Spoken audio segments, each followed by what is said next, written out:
Hello. Um, I'm here. Yeah, it's true. Uh, there will be a new video on Monday.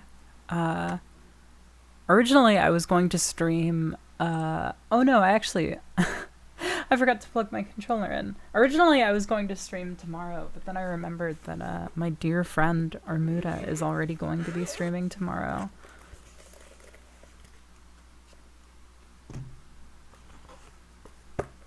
Wow, my little wife is in chat.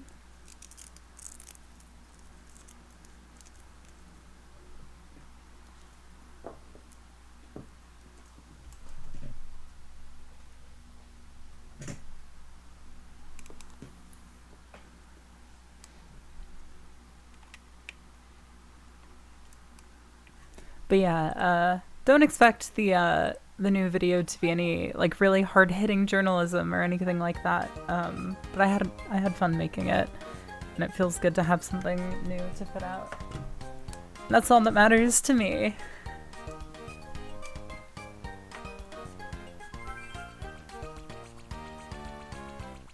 As always, feel free to let me know how audio is doing. I think I have a pretty good idea of where the audio level needs to be for this game, but I am fallible.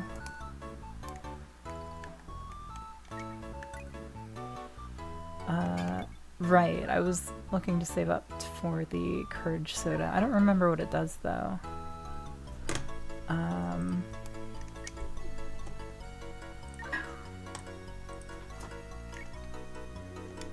I thought there was a button where it'll tell you what it does. Oh well, that's fine.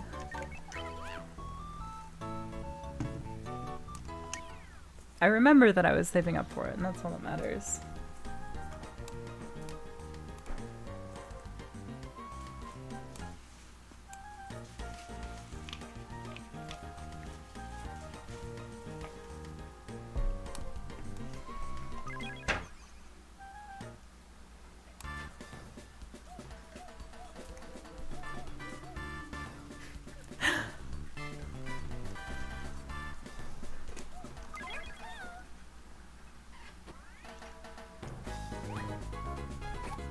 Oh my god, this music. Let's rock. This is great.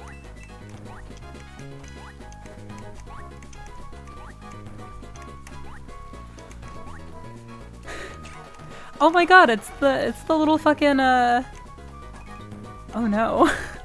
Rest in peace. It's one of the little dragons from Mario World. Throughout so much of this game, I've just kind of been under the assumption that it's kind of exclusively pulling from Yoshi's Island. So this is like a weird weird turn in my mind. What is this whole thing here? Of course. What else would it be?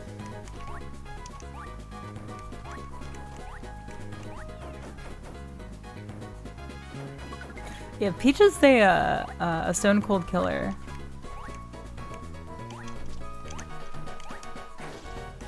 Huh. Oh, duh, I probably need to use... Yeah. At this point, I just need to have internalized that if I see something red, I'm going to need to be on fire. Not really even a good reason for that either, but here we are.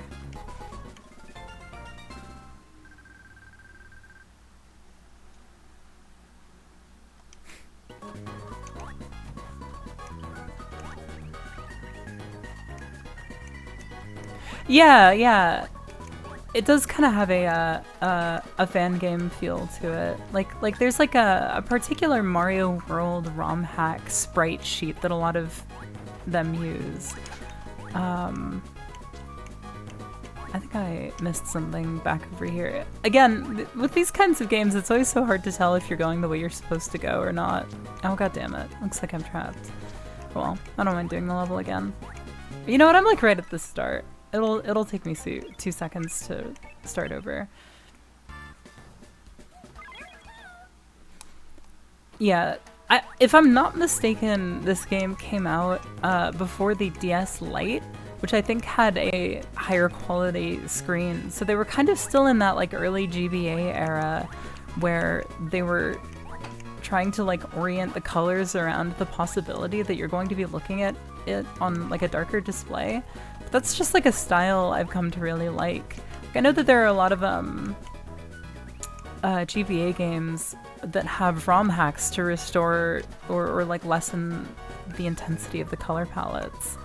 But I always really liked that. It looks like I actually... Well, I couldn't go back the other way, so I'm not really sure. Oh my god. That guy got the fucking worst of both worlds.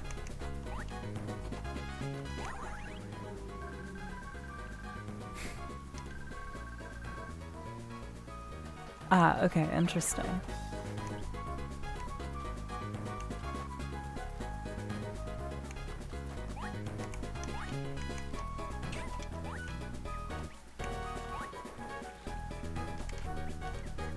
Right, yeah. I guess the GBA like palette thing is kind of similar to the way 3DS games would then have like the outlines around the character models, like how Smash 3DS did it.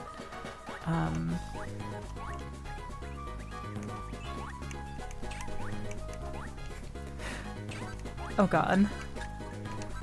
I've already hurt Peach so many times.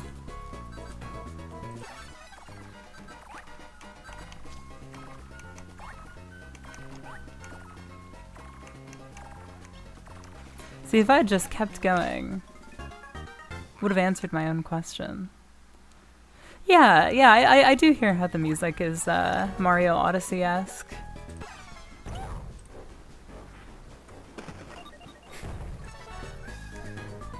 I like that there's really no good explanation for why fire makes those switches go down, other than that they're both red. Unless the idea is that Peach gets so mad that like her body mass constricts.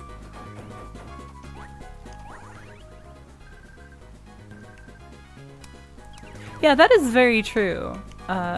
Peach is clearly stronger than Mario. Oh god, I don't have like any vibe.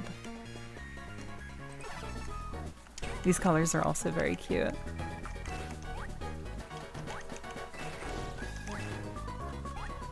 Lucky for me, I'm looking at this on a nice monitor, so I don't actually need to use my special ability to make things more viewable. Or wait, does it hurt me? Oh my god, it does. Okay, well, I spoke too soon.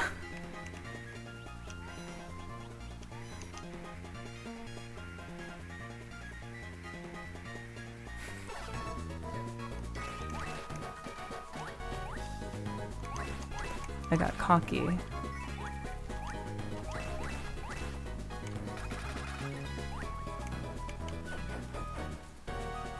Speaking of your 3DS, Alyssa, I still need to go and get it from the post office.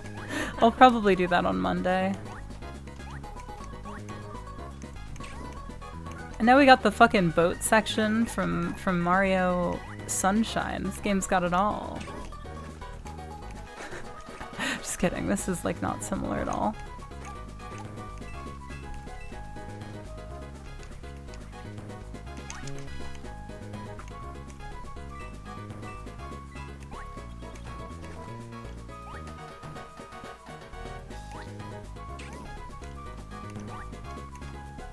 Yeah, Mario Odyssey is still kind of a weird one for me for a lot of those similar reasons, where it feels like weirdly like... Generally, I really like stuff that is very freewheeling about being sort of mixed media, but like in Odyssey's case, it feels like it's hard to gauge how intentional that was versus something like the Wario games, like WarioWare in particular, where it's very upfront about what it's supposed to be. I don't think it's necessarily a problem, but I remember being left a little bit confused about the way Odyssey looked by the time I'd finished it. Good game, though.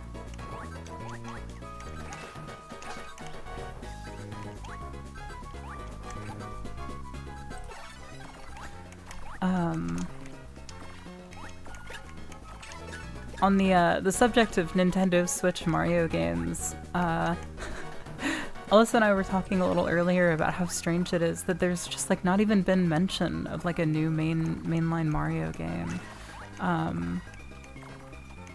And I was like, man, yeah, like, I think it was just shortly after the first stream of this game. I was like, I'm going to... Oh, god damn it, I missed a Toad. Unless he's over here. Yeah, there we go. I got my boy. But yeah, after the first, right, yeah, like I kind of feel like the Mario movie is like, the, like, stand-in for a new, oh no, I don't want to do that again. It's kind of like the stand-in for a new Mario game. It's very strange. But yeah, like after the first time I streamed this, I decided to buy Mario 3D World and Bowser's Fury for Switch. Because I played Mario World when it came out, and I liked it a lot, on Wii U, I mean. But I actually never technically beat it. I got pretty close, but it's also been so long at this point that I feel like I barely remember any of it. And the Bowser's Fury stuff seems cool, so I will probably play that on stream after I finish this game.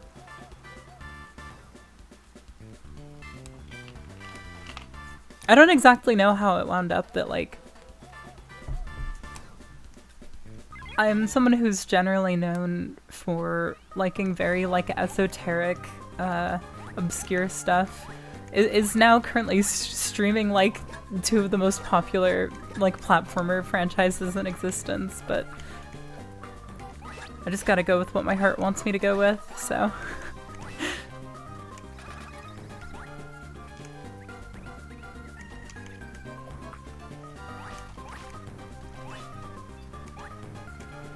Oh, what even is this guy?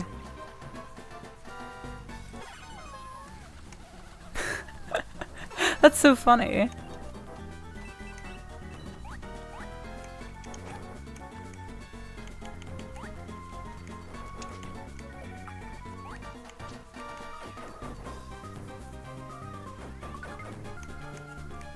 Yeah, it's possible that I won't get much out of Bowser's Fury, but I'm curious just to see it from like a theoretical standpoint. Oh, cute. Interesting. But I like 3D World's mechanics enough at a baseline that I'm kind of willing to give it the benefit of the doubt.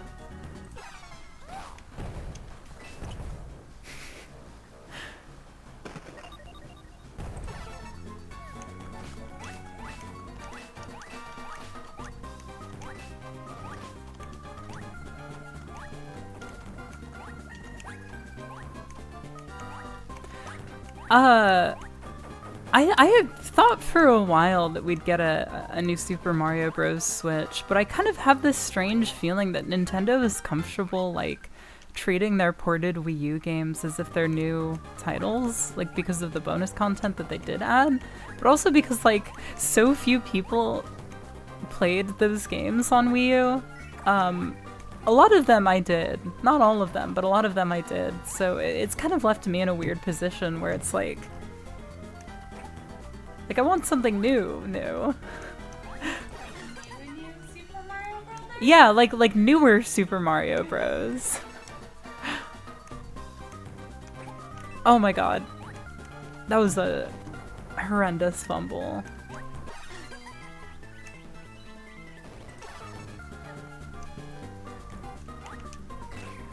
Oh well. Oh, I see. That brings me back over here. Yeah, I actually never played a new deluxe You, whatever that game's full title was. I never even got to see the P chat everybody was so thrilled over.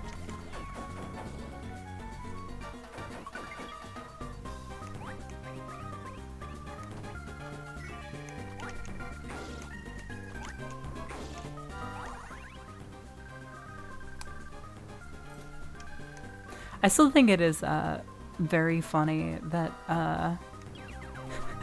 Nintendo like absolutely refused to even entertain the notion of Bowsette.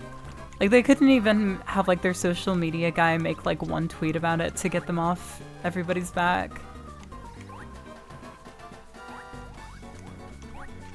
I get it though. If I was Nintendo, I would be horrified by such a thing happening. No, I'm kidding. But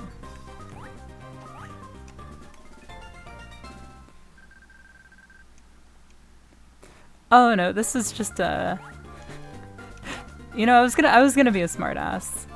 I decided not to. Yes, it is a DS game.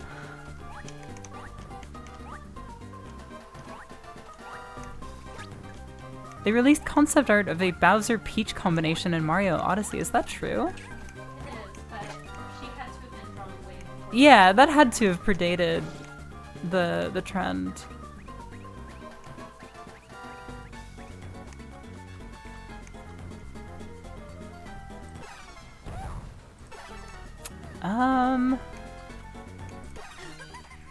Okay, I can't make him happy either. I don't know what to do with this. Oh, maybe if I read the fucking sign, it would tell me. You got angry and pounded it. Okay. It's fun word choice.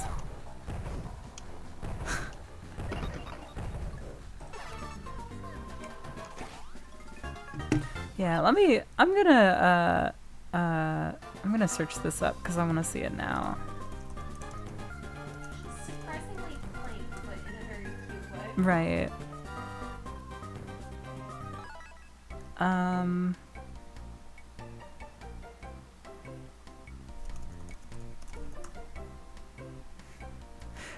Oh, there it is. Yeah.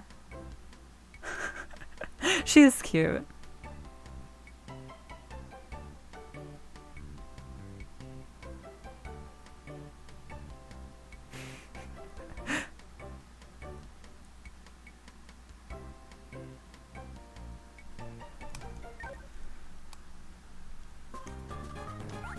I like that the name that they gave her was literally just Koopa Peach.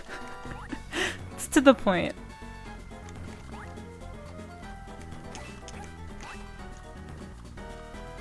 Alyssa, do you remember what offhand the Koopas are called in Japanese? The Koopas? Yeah. They're just called Koopa, right? No, because that's what you're Bowser is talking about called. the species. Yeah, the species, yeah. I'm blanking on what it is. Because I know that Kinopio is Toad. yeah. Oh yeah, the drawing of Noko Rosalina Noko. playing guitar. Noko. Yeah, thank you. Of course. Sound effect for like knocking Yeah, against the yeah. shell. Yeah, the art of Rosalina playing guitar is great. She's just like me. The funniest thing to me about the Bowsette trend is that the original comic that spawned her like was not even horny. Like Yeah. the guy who designed Bowsette is not even like a porn artist. He's Yeah. just some guy. Like his art is very chaste. But he took the porn explosion in stride. Yeah, I've never seen anybody take something so unprecedented in that amount of with that amount of grace before. Like I feel like everybody could stand to learn something from Bowsette guy. The Womp is a good localization for that.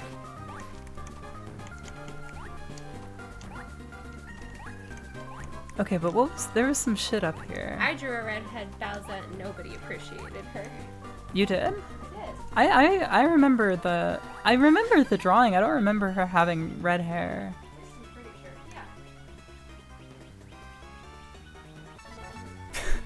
yeah. Damn it. I really thought I was slick.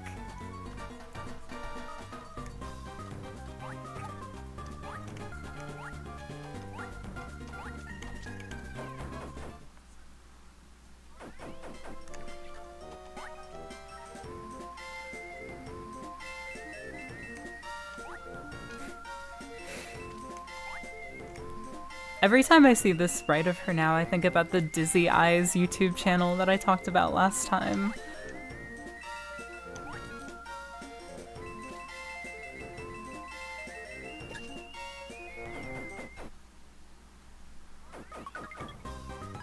Oh yeah, she does have red hair here.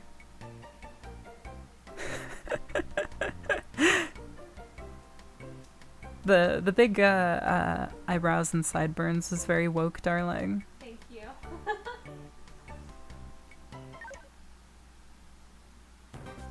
Wait, what do you mean Ganondorf in Breath of the Wild 2? Have they already shown his design? I had no idea.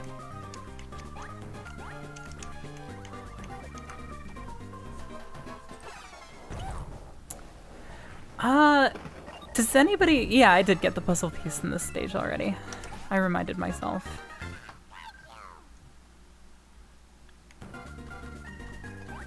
Yeah, I'm a big fan of all of Peach's sprites in this game. I am a little confused. What? Because there was like an area that I feel like I didn't actually get to go to.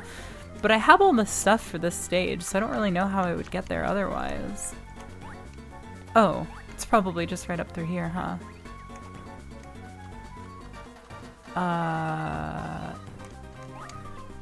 Can I climb up a... Surely this... No. That's not gonna happen. How do I do that? Oh, these guys don't explode. That's gotta be it. No, they do. Okay, here's this area here. What can I pick up here that I can take to get those coin bags? These guys? Can I take them with me? But no, because I wouldn't be able to climb with it.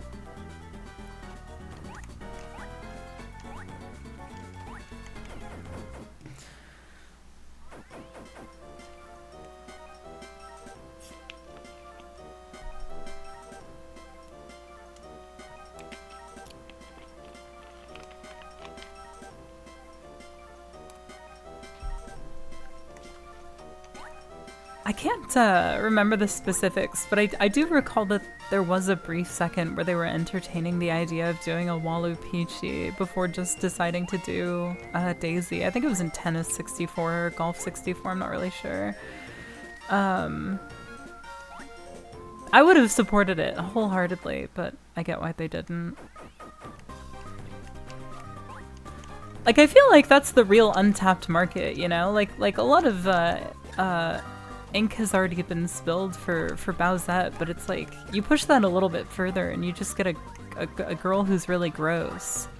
And I feel like, you know, all the kids these days love this. You know, they all want a neat girlfriend whose room looks like it's like a room that's so filthy it looks like it was AI generated. So I feel like this is like the prime economy for a Waluigi who's just like a tremendous fuck up. Oh, I didn't know it was that easy. I was really overthinking that section. Oh well.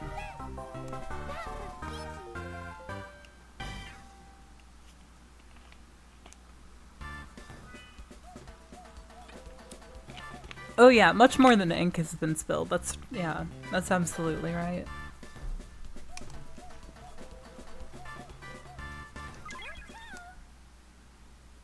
Clean your rooms, kids. It's gonna be okay. You deserve to have a living space that's tolerable and smells decent.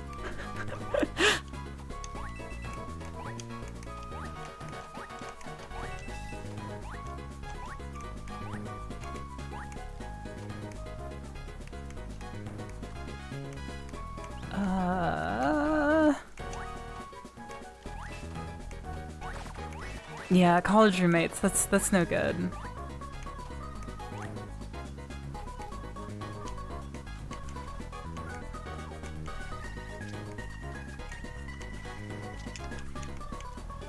But I didn't actually get to see the question in this message. It said, what artists and music recommendations do you have? Oh, I mean, that's kind of a broad question. I did a whole podcast about music and other stuff that you can find.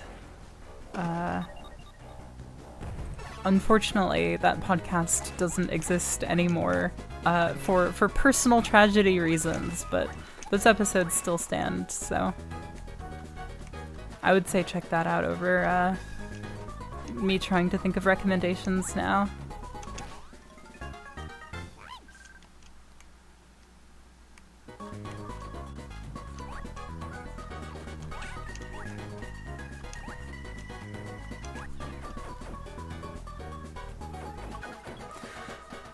Honestly, I remember seeing a lot more horny fan art of Boo-et than Bowsette. Man, I fucking forgot about Boo-et. I feel like I only saw that a few times. But I also feel like I didn't actually see that much Bowsette art either. But I just kind of heard people talking about it more, if that makes sense.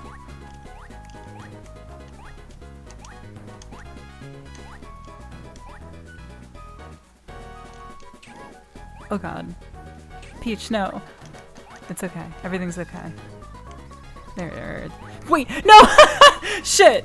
Damn it. Fuck. Oh man. That was literally what I was coming back for. Stupid ass. Can I get it to respawn or do I need to leave and come back? No, we're good.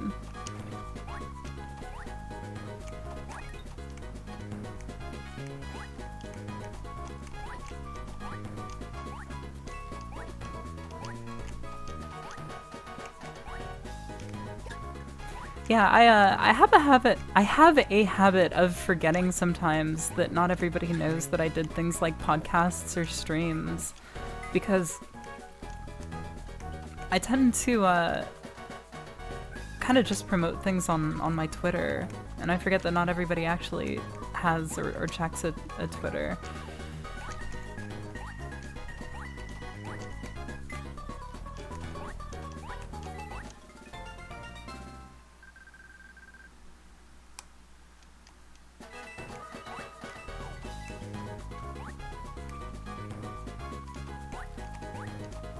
Yeah, I honestly, I have come to feel like the Mario movie is in pretty good hands. I mean, like, at least based on what we've seen visually, I feel like I trust them far more than I did like 5 years ago when there were first rumors about Illumination doing a Mario movie, so I certainly couldn't do any better. Oh god.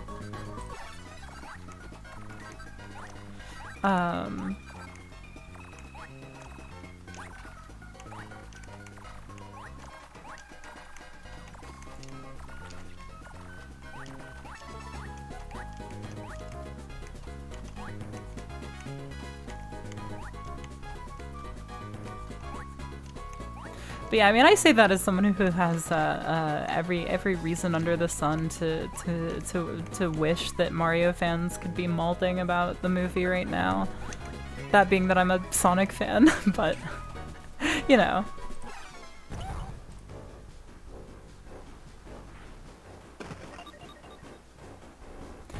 Well, that's the other thing, is I do just genuinely like the original Mario Bros. Movie.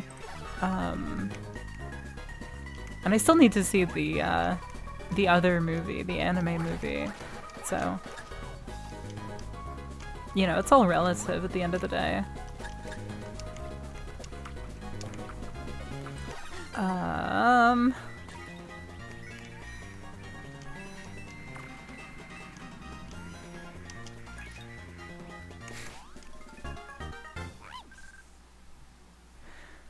Oh yeah. I quite enjoyed writing that thread. I had a split second where I was like, oh, this would be good to make into like a fucking like YouTube short or TikTok or whatever, but I wound up deciding against it, which is sad. Because for me, like, the whole appeal is like, oh my god, are you telling me that I can just like make something and put whatever music I want behind it and not have to worry about a fucking like copyright claim making it like way more difficult? But, you know, it's like, I already feel like I'm kind of like branching out too much, you know? So I kind of felt like I needed to just like focus on getting a video out. And by the time it was done, I was like, I'm gonna not do this after all. The moment has passed.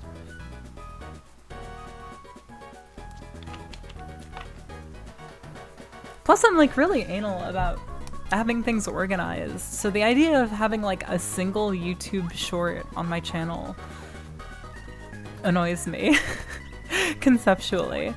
I like everything being neat and tidy.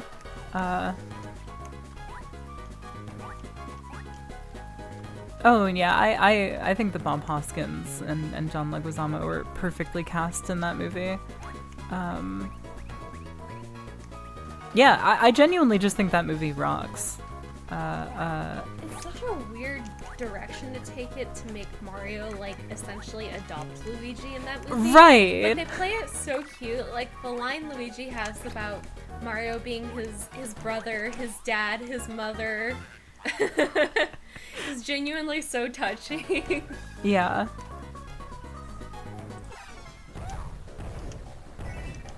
Also, dude, I keep forgetting how short Charlie Day is until I see him standing with other people, and I'm like, dude, Yeah. he's tiny. Yeah, he is. And then, like, seeing an episode of It's Always Sunny, it's like he and Danny DeVito are both insanely Right.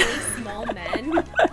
I keep forgetting that you wound up seeing an episode of it. Yeah. My friend played a random episode. But do you of it. remember which episode it was? Oh, Hey, why am I doing this? I don't remember. I was who, supposed to but take the fucking boat over my here. Hazel, oh my. It's fine. See, I survived. Mario Sunshine final level Yeah. moment. I watched an episode where I think like a character or some characters were like moving to a new state, so they're like, Oh, that's a late episode. yeah. Yeah. She just put on whatever she was already watching. Right. Yeah, and they keep like picking up furniture and then getting rid of furniture and dropping shit, and like they accidentally start a fire in the like moving Oh, I might be thinking of a different episode apartment then. thing. Because I was thinking of the one where the two of them try to move like away, and then wind up going like stir crazy because everybody around them hates them and they can't find any friends. I don't know about that. The whole episode was them traveling. It's that episode. I just know this because I see this meme all the time on Tumblr, where one character says, "Everybody's dying, bitch. Let's get you some fruit." They're like having a Right. conversation early on about how one character has like never tried a bunch of really common fruit before. Right, yeah. So they stop at like a farmer's market, and he's like, "All right, we're gonna get you to try a pear," and then they say like a bunch of the G slur. Woo! Woo! I mean, what are you gonna do? Charlie gets scared.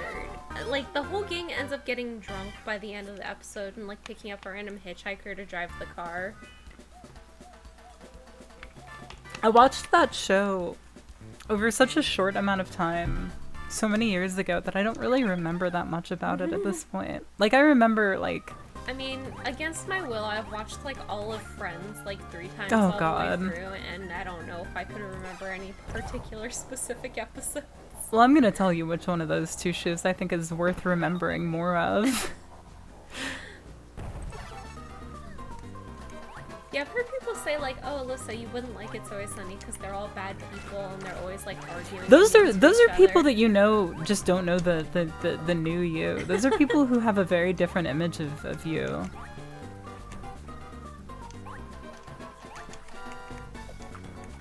At the end, he gets scared because he never left Phil and he turns around. Right. And Paul. Okay, yeah, maybe that's. It's aggressive Seinfeld. I watched a video recently. It was very short, and I wasn't familiar with the channel behind it. But in it, they shared a clip of Charlie Day saying like, "Yeah, I wish that our show was still in 4:3 and was still shot on like cheap digital cameras." I was like, man, he's so fucking real for this. Dude, I was just bitching the other day to nobody about how I fucking hate animating in widescreen. Like, Yeah. it feels like there's no good ratio by which to draw a character without them being tiny on the screen. Yeah. Like, I really do feel like comforted by 4:3. Yeah, I, I, I even find that in just trying to film stuff sometimes. Mm-hmm. Like, I feel like 4:3 is just like, it's too much. Like, I feel like 4:3 is just like, it's too much.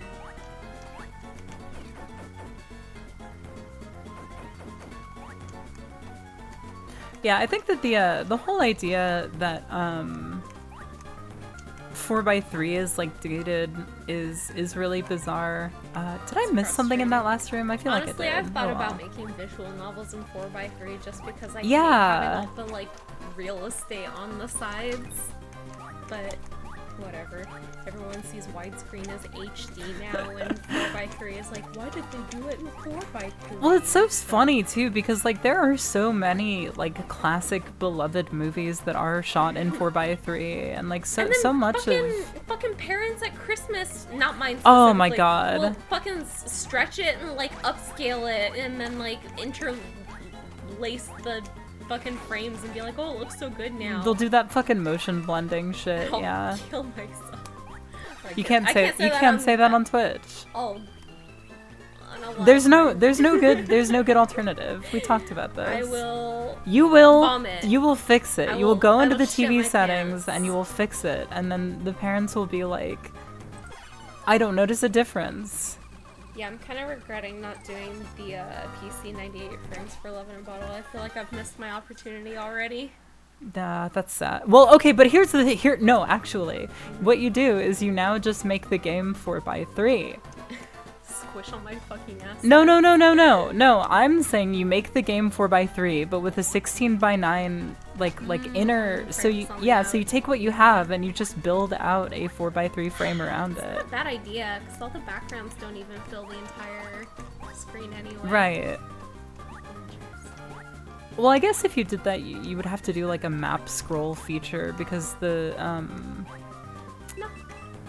The whole thing would fit within. But would the pixels scale evenly though, or would you get uneven pixel scaling? Because that's worse than death. I did the math when I did my pixel art so that it scales Right, correctly. right. Is this where I came from? Yeah, it is. Oh, but if I changed it by 4x3, then who knows? Well, yeah, because if you changed it to 4x3, like you would have to resize like the entire image for 4x3. Like, yeah, it would be a whole fucking thing. Andrew's gonna help me catch the cool Pokemon. Enjoy. Have fun.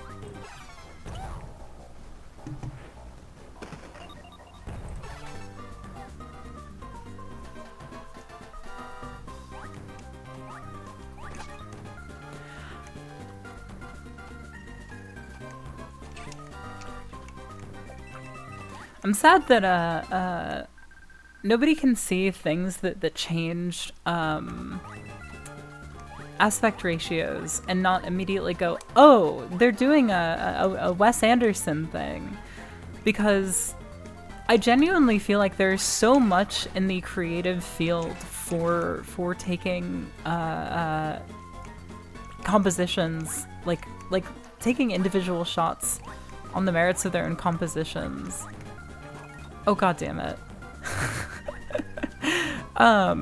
And kind of finding the right aspect ratio per a shot. But I've also thought about that in terms of like cameras, where it's like, you know, when I think about the composition of an image and I think about like the way the lighting is going to look within that, a lot of times I think like outdoor shots, you know, they tend to look good with like a modern like cameras, or like film cameras in particular. But there's something about the way that indoors looks, like just like inside of any given place looks, where you can see a window within the frame. The way that looks on like cheap DV, where like you get that like really aggressive, like blaringly white look with the kind of like almost like blue hue that an old DV camera produces. Like I don't think there's anything that looks better than that. I think that shit looks amazing. So it's like, yeah, you know, why not just switch to shooting on like a drastically different kind of camera in those circumstances? Oh, I need to be jumping to hit those guys.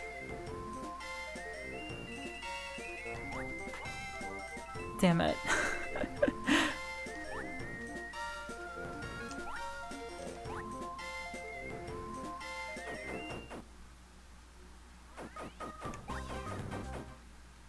I gotta give that one another go. I already can't remember. Did I get the,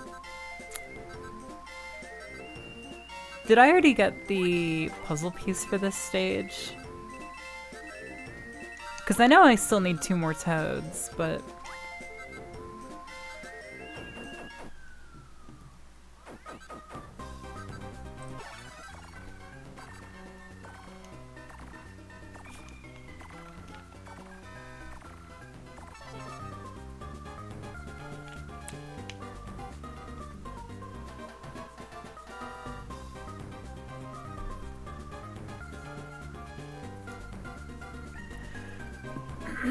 Yeah, I'm sure that there are plenty of good storytelling elements to something like that, but I also do think that there is something for just kind of like favoring the raw like aesthetic value of something in those damn it.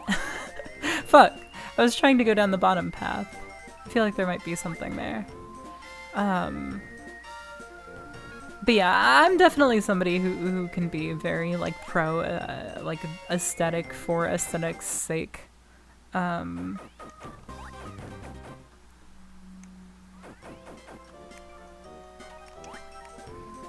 I also think that I'm somebody who can be a little bit annoying about like, I don't know, like not feeling like things need to kind of be thematically in tone with themselves, if that makes sense.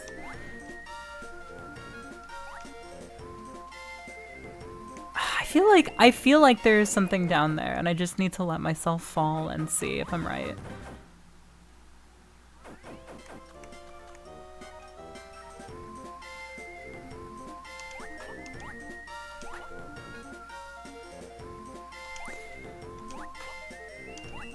Oh, I mean, yeah, like of course, like that's stuff that Thor has talked about, but specifically within the context of like film, I'm okay. There's definitely not anything.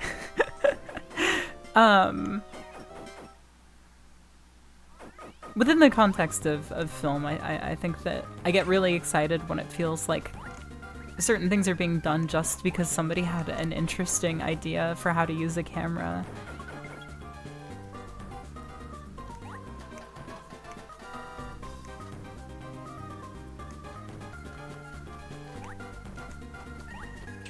Oh yeah, having to watch all of Seinfeld at 16:9 was pretty horrible. But I don't know where to get Seinfeld torrents, so I just kind of sucked it up.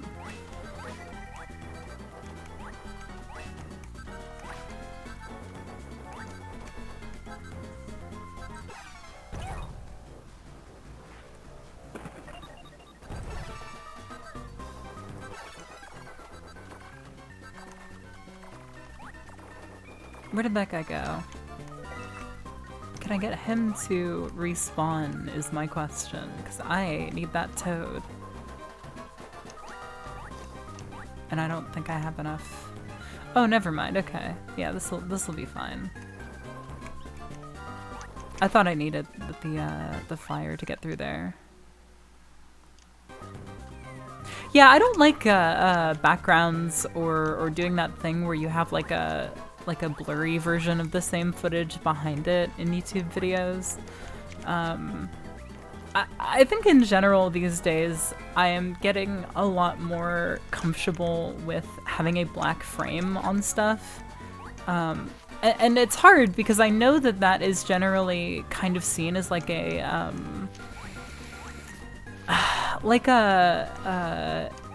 not what's the word? Like I think people tend to think of it as looking very amateurish, but for me it's just like a lot of bells and whistles just are not like appealing to me in editing these days. Even like a lot of like keyframe stuff, like I kind of have to look at it and think like, is this like, do I enjoy doing this, and does this actually add anything to the information that I'm conveying? And most of the time the answer is no on both fronts. And that's a conclusion I've only really come to recently. But it's also hard because it kind of makes me feel like it just kind of looks like I'm not trying as hard. But you know, it's like when a film director kind of like abandons like really elaborate filming techniques or effects in order to make something that's a little more like stripped back, it usually goes over pretty well. So I'd like to hope that there's a kind of like an arc for that for people who make YouTube videos, even though I know that's a very silly comparison to make, but you know.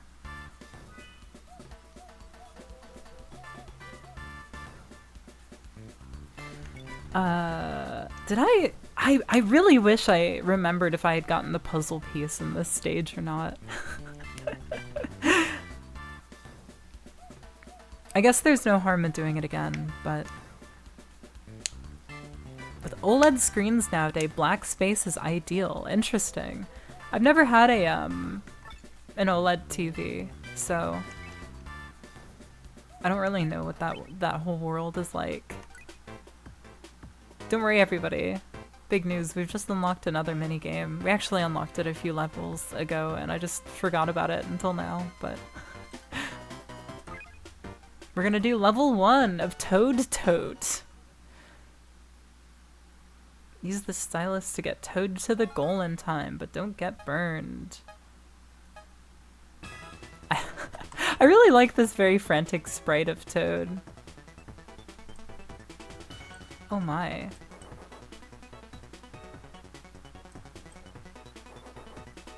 Oh god, if I move the mouse too fast, I like lose control of him. I gotta go slow.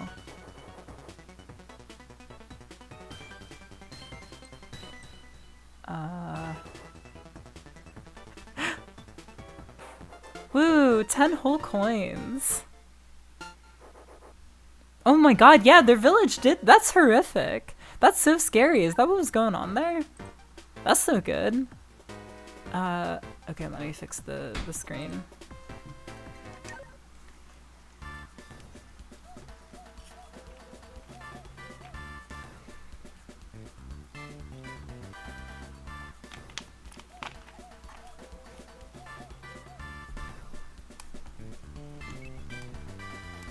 I gotta keep it real with y'all. I am currently drinking a Diet Mountain Dew.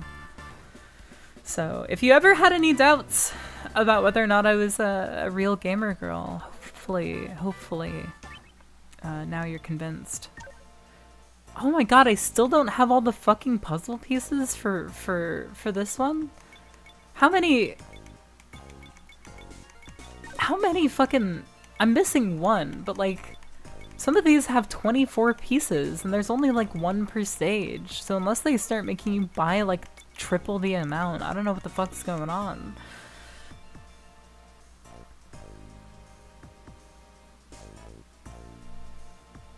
I actually have tried the zero sugar one, but I have this weird thing where I feel like I can never taste the difference between the two. Like, occasionally I'll be like, oh, let me try this one instead, and it won't really taste any different. The exception for me, though, is Diet Coke, which I just prefer to all of the other ones. Whatever happens to my liver happens. I'm not that worried about it. Okay. I really wish I remembered if I had gotten the puzzle piece from this stage. Let me look up where it is and see if it looks familiar.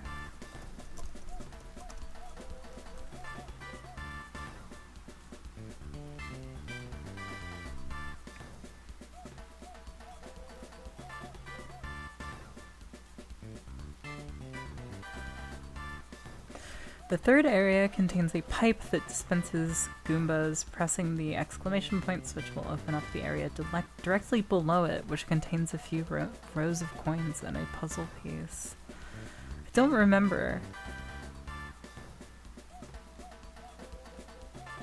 By the way, do not buy the Zero Sugar Baja Blast. It tastes identical to the alcoholic ones. I forgot that they actually made an alcoholic dew. I I don't think I was able to try it because at the time my digestion was really fucked up and my body couldn't process alcohol at all. Or like I couldn't like digest it. So it would always just make me really sick.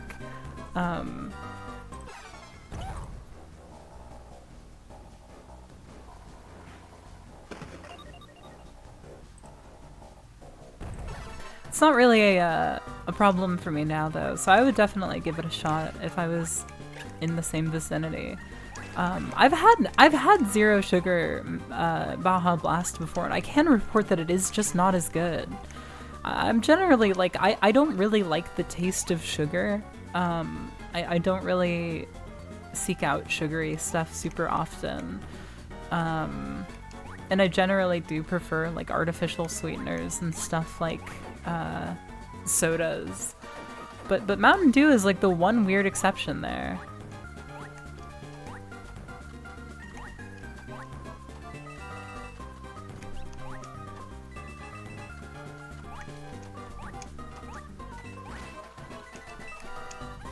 Oh no. I've killed her.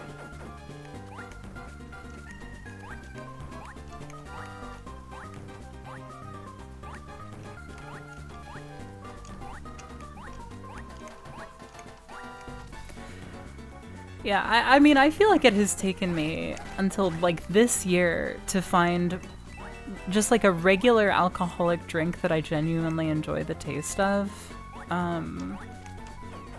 Aside from like, listen, I've spent a lot of my life drinking those like canned cheladas that Modelo puts out. Big fan of those. A Corona Light with lime, good time as well. I do truly feel like it took until like this year for me to find just like a regular alcoholic drink that I genuinely enjoy. It turns out that it is a particular brand of a hard cider that they sell all over the place here that will probably go under eventually because they're probably just like some fucking startup that like got going like last year. But in the meantime, I'm enjoying it, so.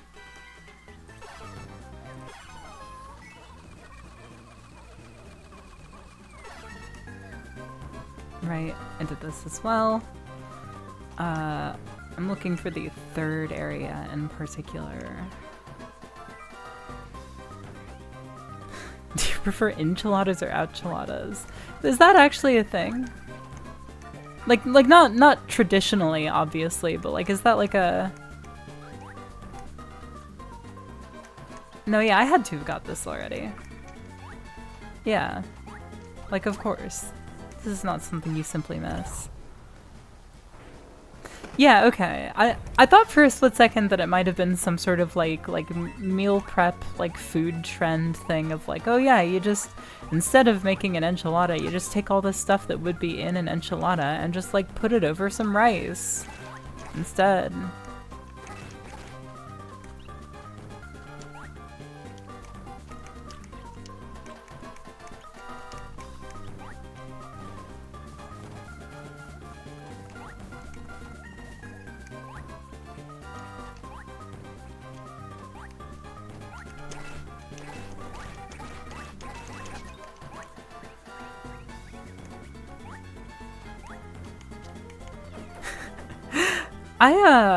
I tried with beer for a long time, but I just think it's gross and my body is still really bad at digesting it even now. It just like makes me feel bad.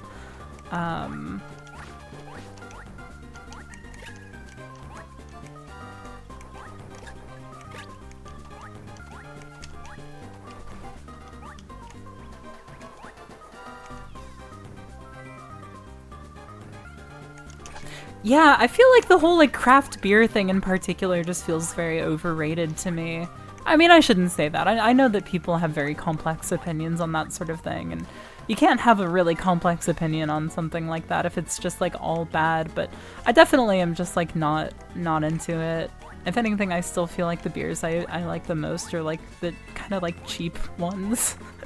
And I say this as someone who like Petaluma, for context, is like most well known for having a brewery, a really popular brewery there. It wasn't always like this. Petaluma used to only be known for child murder. You know, those were better days. But now everybody knows it as the Lagunitas place. I think, oh yeah, Courage Soda gives you coins from killing bad guys. That's what it was. It literally says on the top screen, and I just wasn't looking on the top screen. Very stupid. Yeah, see, I also know Petaluma most as where Snoopy hitchhiked to see his cousin, and also where he went to try to participate in an arm wrestling contest.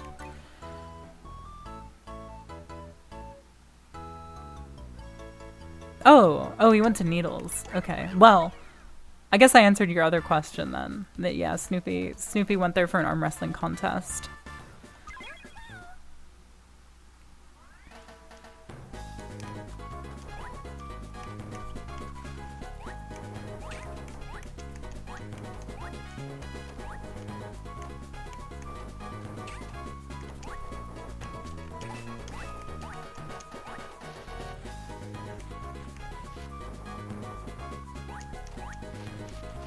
Oh god.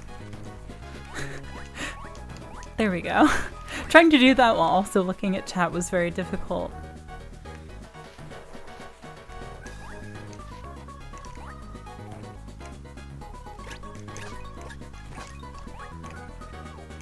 I like the look of bliss on Peach's face as she glides down. Oh god. Scary.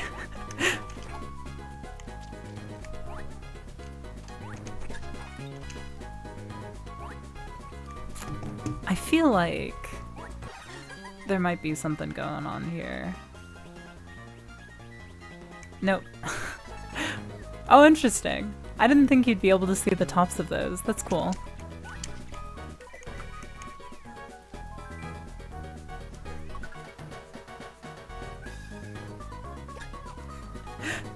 Yeah, I do think that beer has kind of like it gets good at chapter 400. You don't understand. After chapter 400, it's peak fiction energy.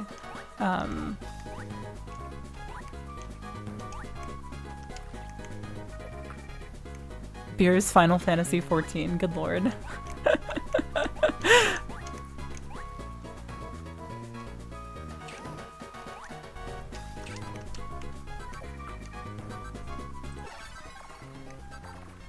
They collect anything? I wouldn't say that I like out and out collect anything, but there are definitely things where like when I find them for really cheap, I have a fun time just like picking them up on a whim. A lot of the places around me have really, really cheap PS1 games. So whenever I see like a PS1 Bishojo game at like a local game place, I'll pick it up. And occasionally I'll pick up stuff like that, like on like Yahoo auctions. But generally I do just like prefer just like picking those up when I see them. Like I think that's kind of like the closest that I come to having like a collector-y mindset, where it's like when I think about like game collectors, I think like they see like fucking Need for Speed Outrun at like a Goodwill and they're like, oh cool, I don't have this game yet, you know? It's like kind of that for me, I guess, but it's hyper specific and very silly. Oh god. But yeah, like I wouldn't say I really like the problem is like even if I really badly wanted to collect anything in this day and age, it is not like a smart financial decision to do so, because like everybody knows that there's like a collector's market for everything, so it's very like you just can't fucking find anything for a good deal anymore. So there are times where there's something I want and it's just kind of like, you know, I'll get it because I know I'm going to get some utility out of it, but I also know that like there's gonna be no luck for me to ever find it for like a better price, you know, like a non-collector's price. Do you know what it does to somebody to... Oh my god, I'm fucking clicking all the wrong buttons. This is so scary. There we go. But yeah, like, do you know what it does to somebody? God damn it. Fuck. Shit. Do you know what it does to somebody to have to spend $15 plus shipping on Mort the Chicken? That's a game that should be like $3 with like a cracked jewel case. That's like been misplaced as like a music CD somewhere. But I knew that was a game I wanted to own.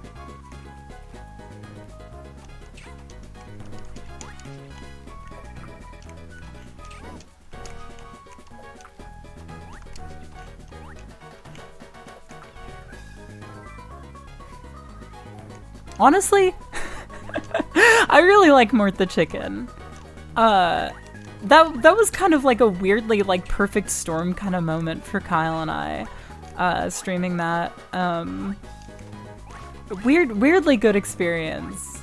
That has now caused me to think very fondly of Mort.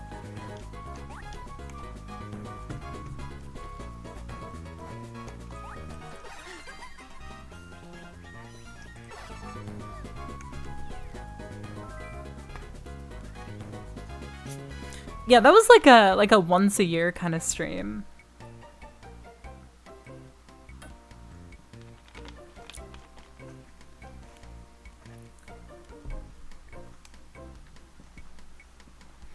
But yeah,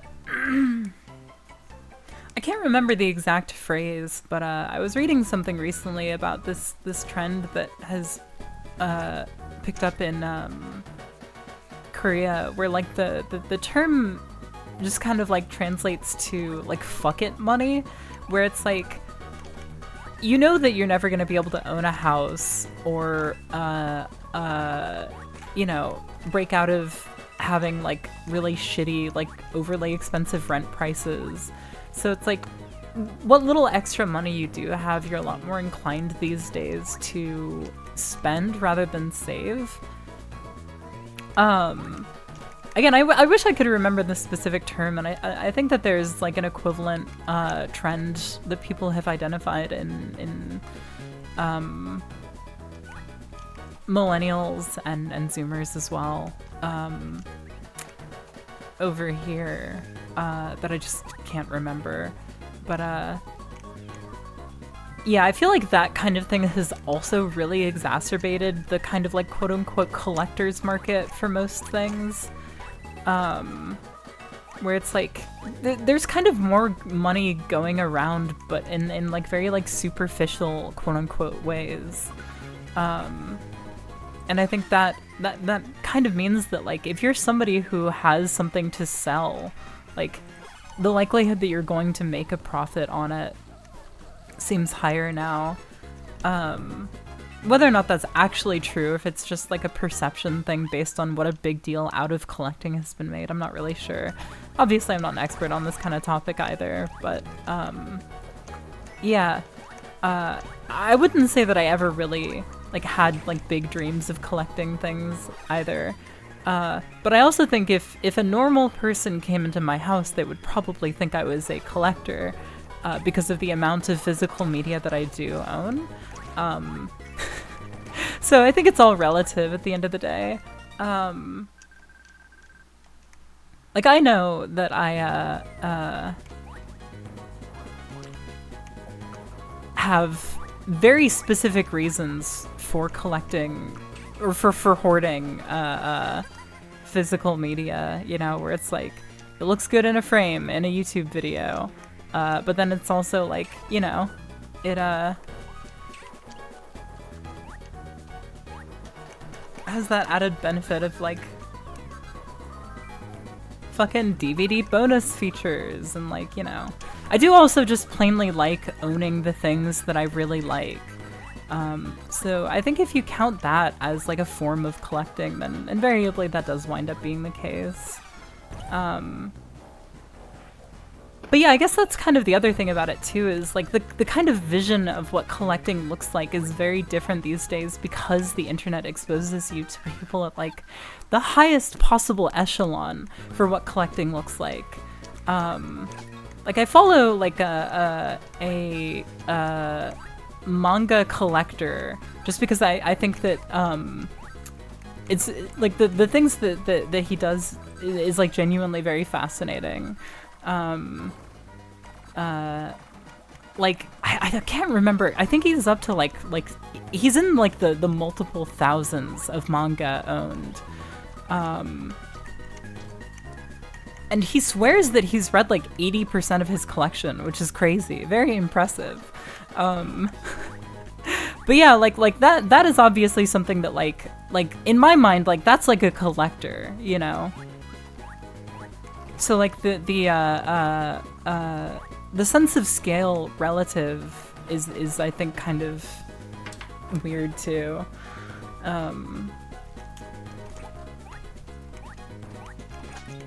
Weird for thinking of myself as one that is. I didn't expect there to be so many angles to take that question from. This background is lit also, by the way. This shit looks great. But yeah, I guess that's my answer to that question.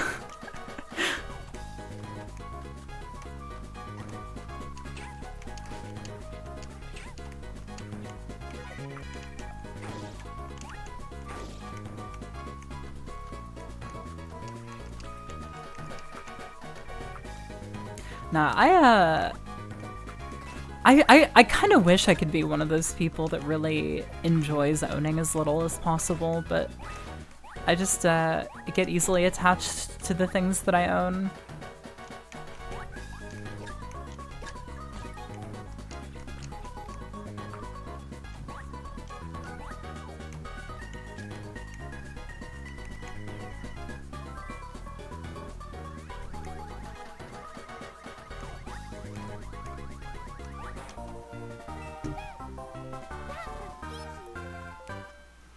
I do think that the big thing for me is that a lot of the things I really enjoy owning are like, it's like $3 on Yahoo Auctions Japan, or like $4 at like a vintage game shop, you know?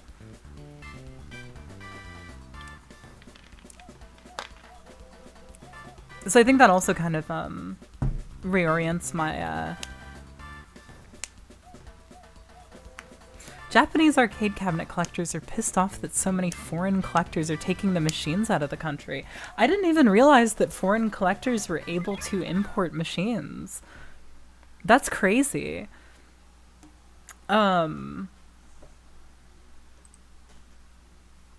definitely thought about like, oh yeah, it would be cool to have like a VSAV machine or something in the future, but I know who I am. I will never be Guile One Quote. I will never. Oh god damn it! Is it another one of these? Okay, this one I just have to touch them. That's easier. But yeah, I'll never have like. I don't think I'll ever allow myself to justify making purchases like that for as cool as they are, and for as much of like a social environment as it turns a person's house into.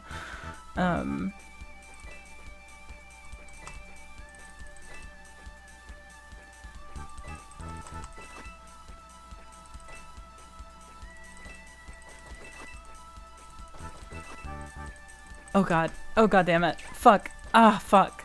These are hard.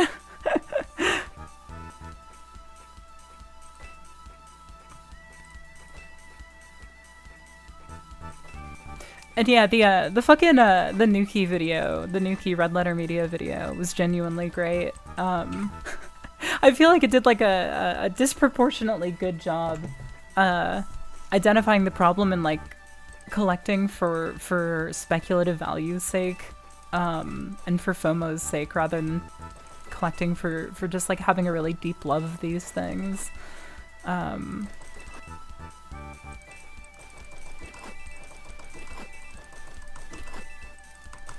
my god, I'm like going into fucking serious time. God damn it! I clicked outside the bounds and I dragged the window down instead of clicking.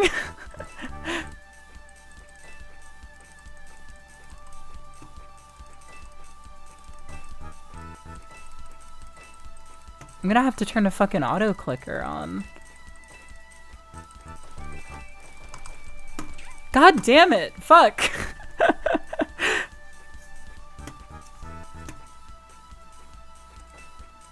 But yeah, I think that like the prominence of things like the fucking Pokemon TCG boom has really kind of like ruined a lot of other markets, or not even markets, but like it's ruined a lot of the like capacity for collecting. This is so hard.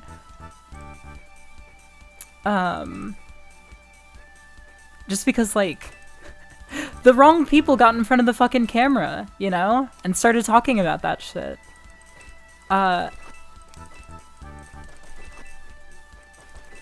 I try to be a little bit careful about... Oh, god damn it. This is so hard.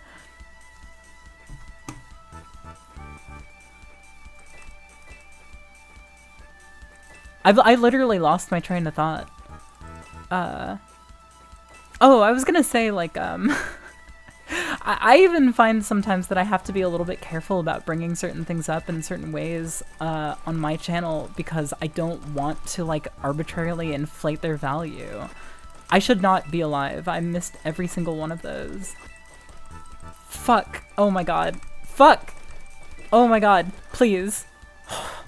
That was sheer luck. I missed way more of those than I should have been able to.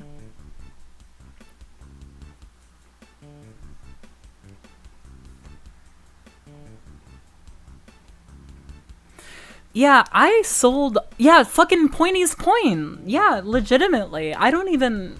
That game is like fucking $300 now. And when I got it, I spent like 20 bucks on it. And I was like, this seems like kind of a lot of money for me to spend right now. And then it turned out the fucking disc was chipped in one spot, which literally only affected the end credits. My copy of that game cannot play the end credits. But that alone means that if I ever needed the money, I don't even think I would be able to sell it for a profit.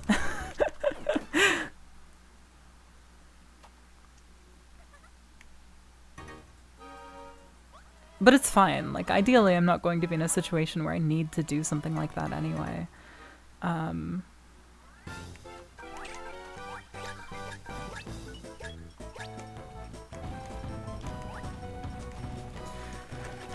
It's sad that I'm not playing this on a Wednesday. Oh, let's see.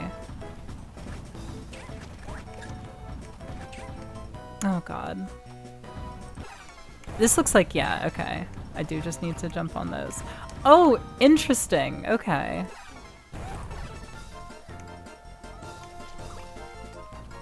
Does it always work on a timer?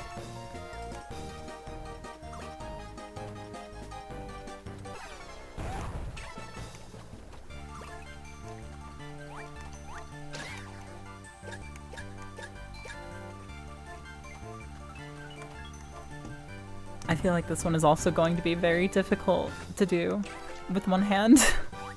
Or, with one hand on the mouse, I mean. Oh god. Oh god. Oh no.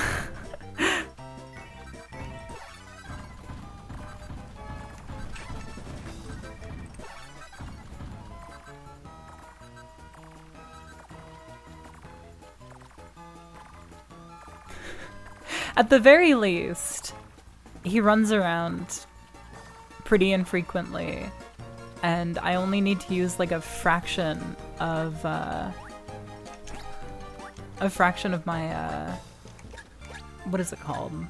My vibe power per doing damage.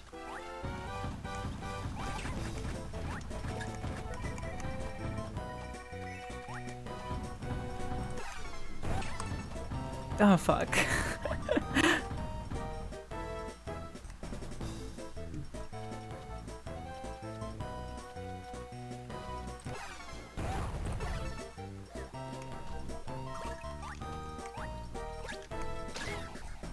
There we go. We're getting there, we're getting there.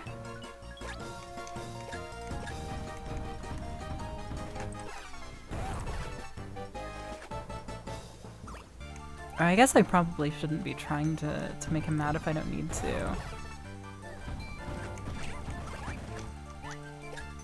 Yeah, okay, I can't even hurt him if he's mad.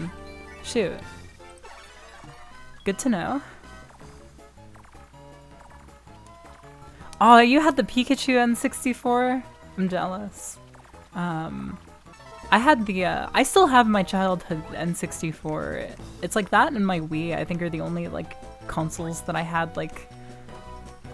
Or that I haven't, like... Well... Like, I have a Dreamcast that I got in, like, 2011 that I've never sold or anything, but that doesn't really count. Like, because that wasn't, like, a console that I had, like, contemporaneously with its, release.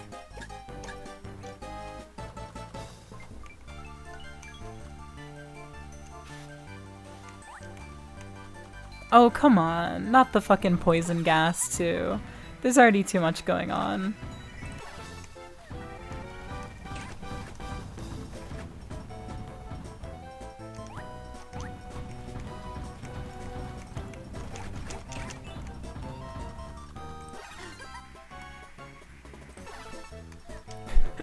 Oh my god, I'm coordinating so much shit right now.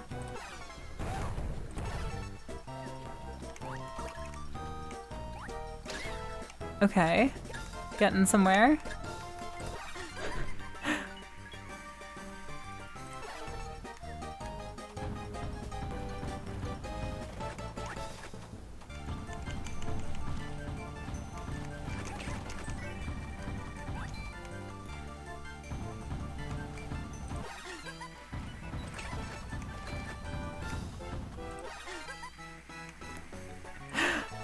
Oh god. Okay.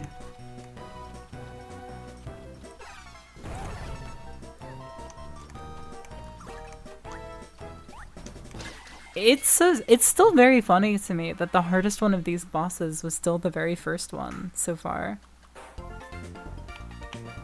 If I ever did an AVGN parody, a drink roll, yeah, of course I would drink Rolling Rock in a situation like that. I've had it before in my old roommate's garage. You better believe we said shitload of fuck as many times as we possibly could. You have a complete in-box copy of Gotcha Force. Nice.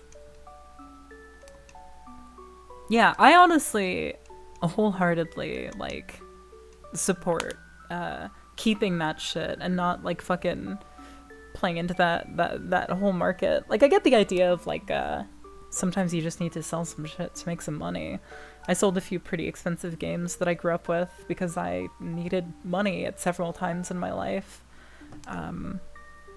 And you know, like, I regret it insofar as it would be nice if I still had it, or look at how much money I could have got from it now, but like, it was what it was. I'm just glad that my dear wife Alyssa dissuaded me from selling my childhood copy of Smash Bros. Melee. Grandpa says, "What an odd child. Why sleep on that mountain?" Evil magician, good to know, says, "I finally found you." Okay, Gramps, hand him over.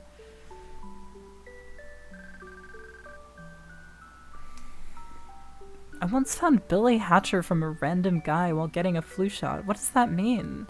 Like, he had it with him? And was like, hey, does anybody in the doctor's office wanna buy this?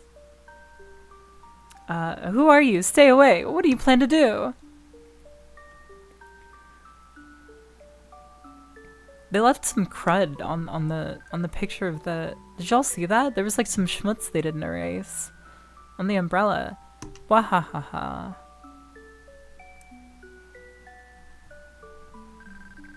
I did it. Boss is gonna be so proud of me. Whoa ho ho ho ho. Oh ho ho ho ho.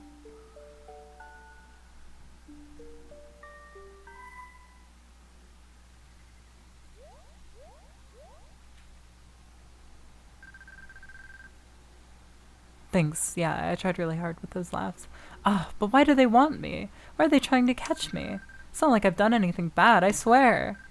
Oh, but there's no time for that. Not now. Once you've rested for a bit, we've got enemies to fight.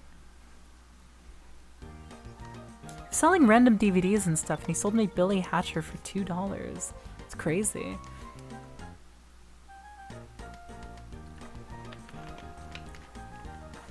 Chad, am I correct in the lore that Baroque for PS2 goes for like big money these days? Because a friend gifted me that game, and I think she just like found it somewhere normal. And I feel like I need to tell her that it's worth something. Like I feel like she shouldn't have given it to me. Alright, puzzle B. Are we, yeah, I gotta switch the screen over again. Gotta make sure I get my fucking puzzle PB.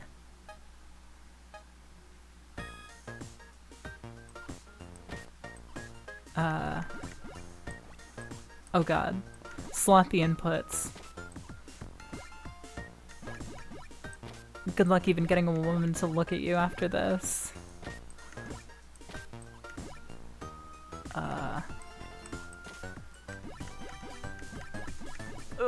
No.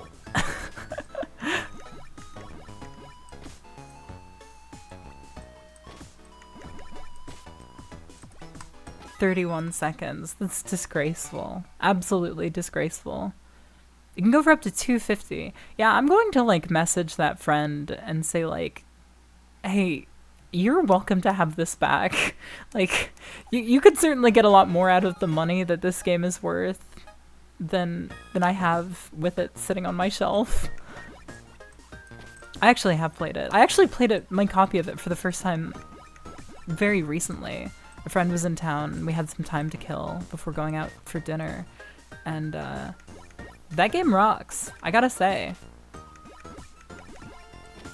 God damn it, all these sloppy inputs.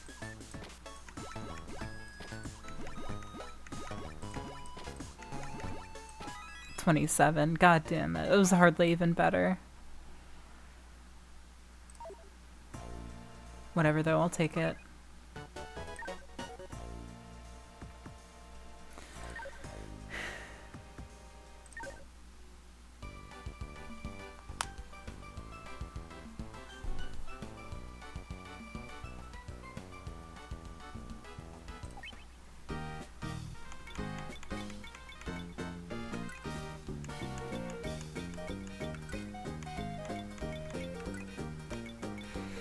Oh god, it's gonna drive me crazy that I'm not going to have all of the glossary filled out because I haven't actually, like, killed all of the enemies. Or been hit by them. Like, I think that's how that works, because I don't have the Starfy enemy in my bestiary.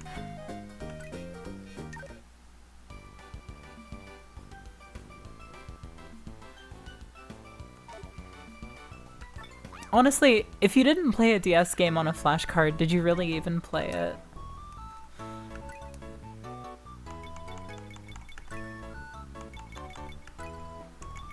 I'm gonna start buying these fucking puzzle pieces. No, this is the music. I don't want that. Sorry, Toad. There we go.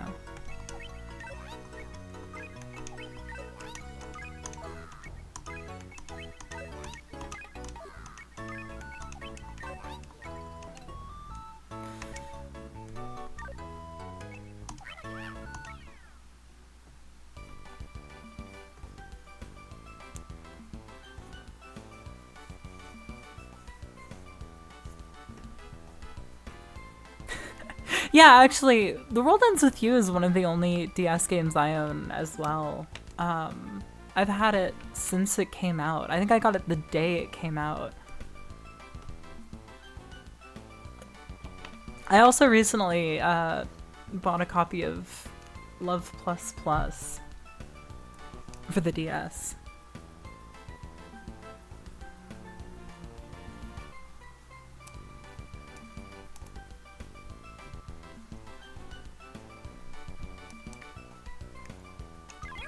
I'm really curious to see how... Hold on, something is wrong here. I'm really curious to see how I would feel about The World Ends With You as an adult now. I like started a replay of it like maybe 6 years ago now, And I didn't really get far enough to really make much of a value judgment call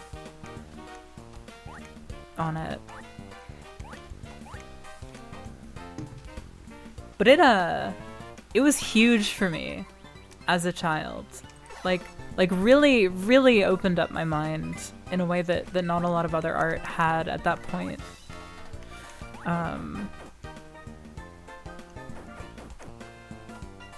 I'm also excited to play the sequel someday. I like the character designs in it quite a lot.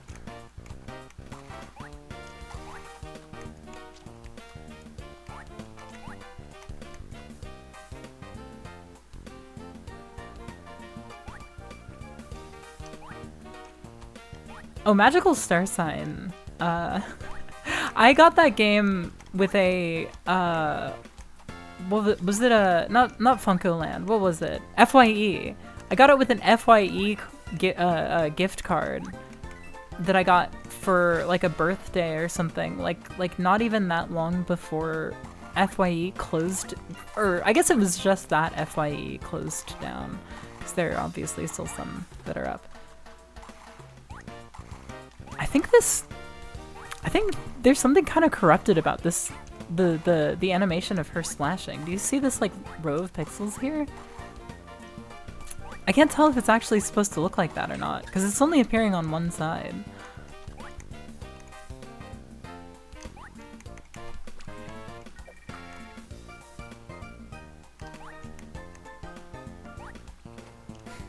Yeah, during the Sonic streams, we're planning to play some fan games.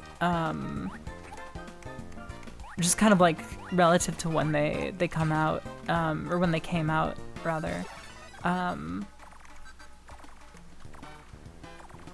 Because I feel like a lot of the goodwill that Sonic has maintained over the years has been kind of a direct result, or indirect result, of the amount of really good Sonic fan games that have continued to come out even when Sonic games have been quote-unquote not good.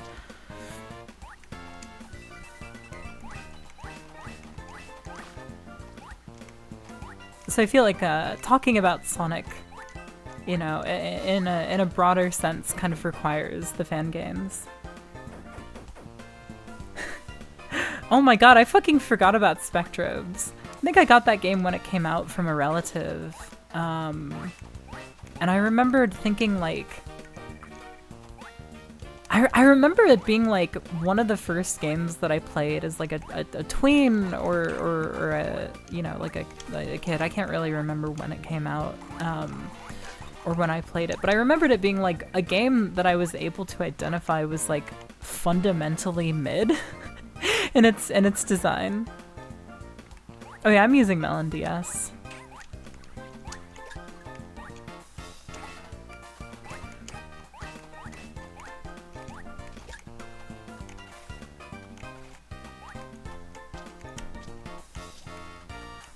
Oh, fucking Glory of Heracles.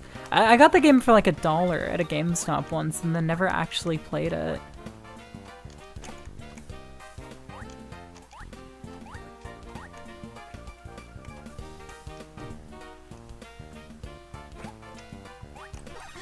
Well, I guess the thing with Spectrobes was like, you know, I had rented bad games before. And I'd been given like fucking Jimmy Neutron for GameCube type shit, you know.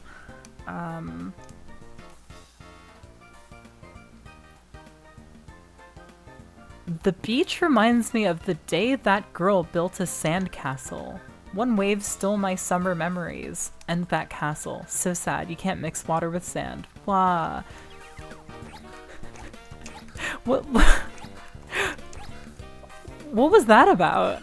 I mean, I get the like how that's supposed to be a hint, but like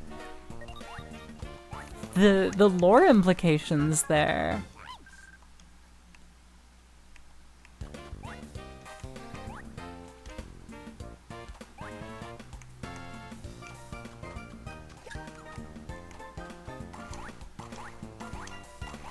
He started having like a fucking Humbert flashback just there. That was crazy.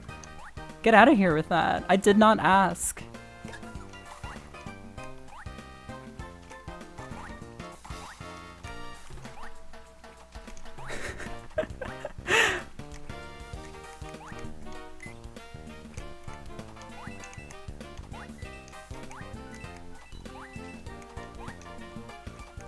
Oh my god, this fish is...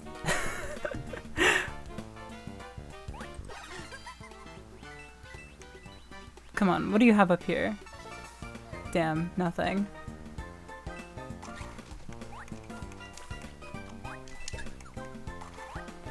But what am I... Is there anything... No, I guess there's nothing more for me to do with this.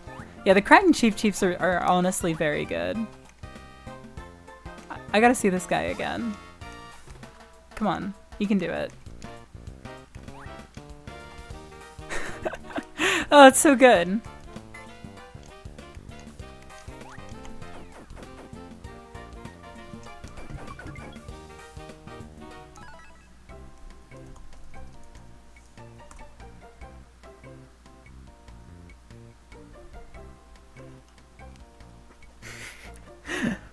I'm going to put the rest of this Diet Mountain Dew in the refrigerator. This is more dew than I want to consume in one sitting.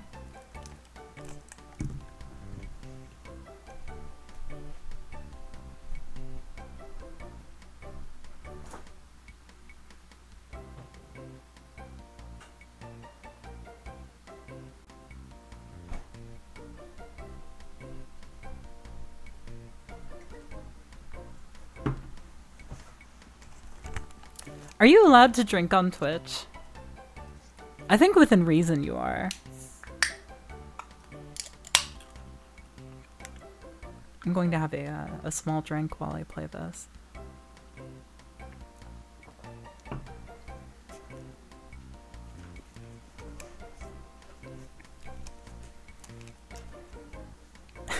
As long as you pray before. No, I mean... I nurse drinks so much that it's like... I probably won't even wind up feeling it. Don't worry. I'm not gonna get sloppy in this Twitch chat right now. I already forgot who asked. I think it was Anchor, but someone in chat asked what the first game we bought with our own money that we were like, oh man, like I just wasted that money. What the first game that elicited that in you was, and I'm trying to remember. There were definitely games that I would rent as a kid where I would be like, I would just instantly know that I fucked up really bad. My family were big movie renters, so I think that I did tend to rent more games than I owned, which I think probably has some implications on the way I play games now. But I remember, like, you know, there are just those times where you're like, I have already like experienced all of the games at this rental place that I want to play. So I guess I've just got to try to branch out and just like pick something different that I wouldn't actually normally want to play. And one of those for me was, oh god, what is the fucking game called? It's like Mickey and the Magical Mirror? Something like that for the GameCube. I thought the art looked cool, even though I wasn't like an especially big Mickey Mouse fan or anything. And it's like I think it's like a point and click. And as a child, I was like, I thought this was gonna be like a fun fucking platformer. Like, what is this? But mind you, this is just like my childhood memory speaking, but I specifically remember it being one of those point and click games that tries to have like as little dialogue as possible or like text as possible. So I just remember it having this like really overwhelmingly empty feeling to it.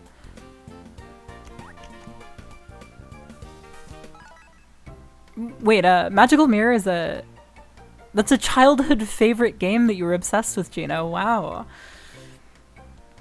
It's a tech demo game. That's funny. I believe that. Yeah, it's the kind of thing where like every now and again I'm like, I want to see what the fuck was up with that game, because it seems weird, like really strange. it definitely like occupies the same part of my brain as like Amazing Island. Like that era of like weird fucking GameCube games. This section is testing my patience. I need to eat some of these cheap sheeps.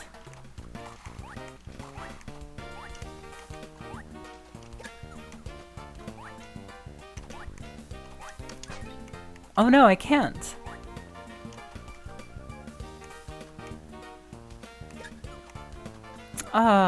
Shit. Is there anywhere for me to get more? Well, I got a little bit there. Oh my god, I'm a fucking idiot. I was trying to do this whole fucking elaborate thing. I wasn't even thinking about the fact that there was a fucking Lakitu right there.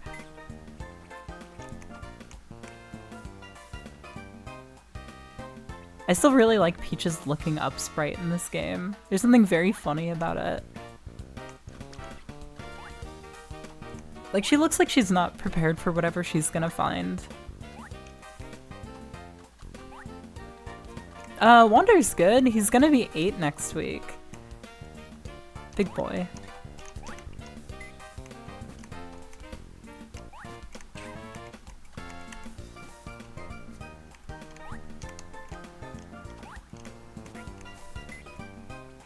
Oh my god.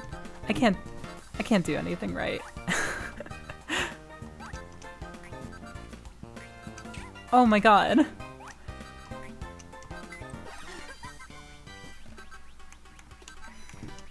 No, I need the toad. No, fuck. Oh, god damn it. You know what? That's fine. I'm fine with that. I needed that.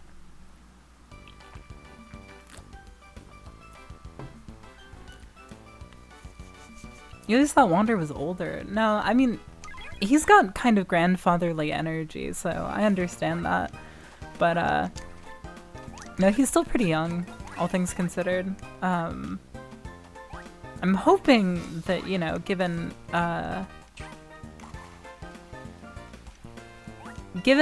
like, Persian ages, generally speaking, I'm hoping that Wander's only, like, realistically middle-aged now. It would be really tight if we could have him for another 8 years.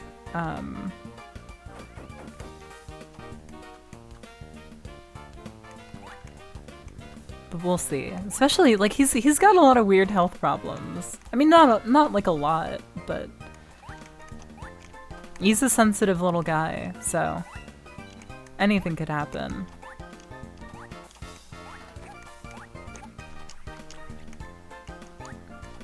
But realistically, I think he's got no reason not to live a long and healthy life.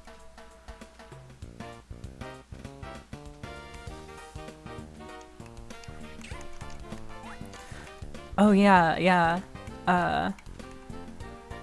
Max, your story about that cat is like the cutest shit in the entire world. I still think about that sometimes.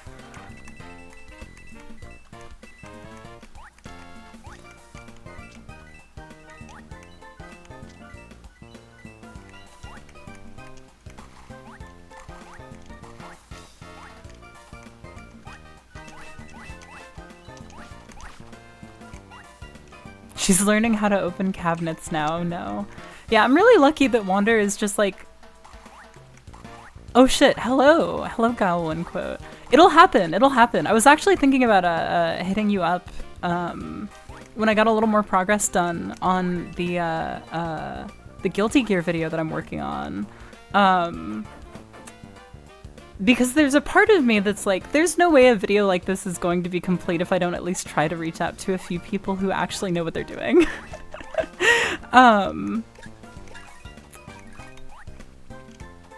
But also just because, like, I definitely feel a little bit out of my depth with the general history of those games and their development.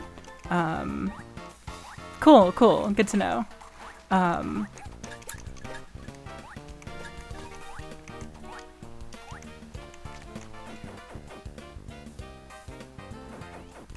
Yeah, I I don't know if I've ever actually stated this outright, but the reason why my fucking Guilty Gear video is not, like, done is because I had to...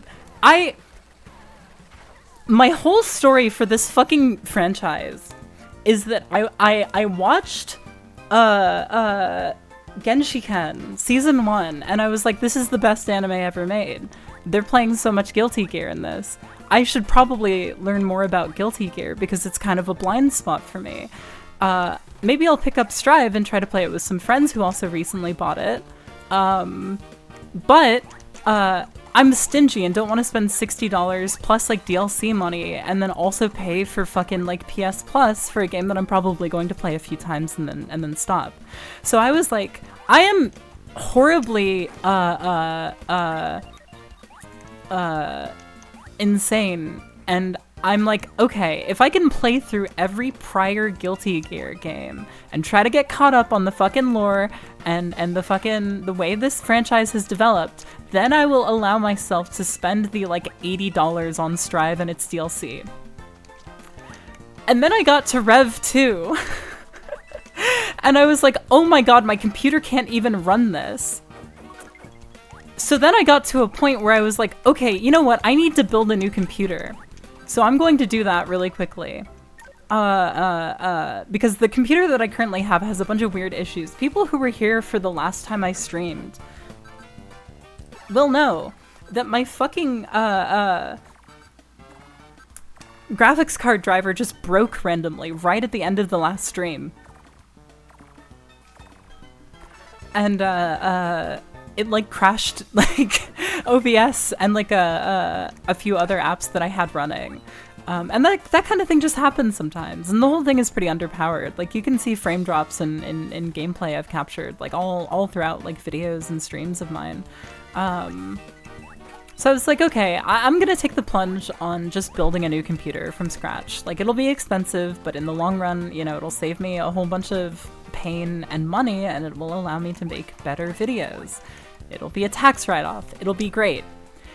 And then I bought the parts for a computer, I assembled them, and then it wouldn't fucking power on. Like it would power on, but I couldn't actually get to the point where I was booting Windows. And I was getting a bunch of really strange issues, so I got to a point where I was like, okay, I'm just gonna fucking cave and say that, because like I troubleshot it for days with a few friends of mine who are more computer literate than I am, and they just couldn't figure out what the fucking issue was. So I was like, okay, it must just be a problem with this motherboard. Like I must have just gotten a bunk motherboard. So I got a slightly newer motherboard that was supposed to not have compatibility issues with any of my parts, and then it also didn't work. And then I bought a third motherboard that was the same brand as the motherboard that I have in this computer that I'm currently using. And it also doesn't work. So I have had a computer that is fully built but will not boot Windows on my desk for like 6 months now, because I've been too busy with other shit to actually sit down and like find the emotional energy to troubleshoot this thing. So, that is why the Guilty Gear video has been on pause for as long as it has. I would really like to return to it. But first I need to get this computer booting. I've thought for a while about, just like doing a fucking live stream where I'm like, somebody please help me troubleshoot this computer. I've talked to Dem about it a few times. Because he's insisted, like, oh yeah, like computer shit is like my job, so like you're welcome to reach out about it, but I just haven't done it yet. But now that I actually have a new video on the way out, in the past few years I've encountered failing motherboards very often with myself and friends when I've never seen it happen for the past 15 years. Well, that's good to know. Oh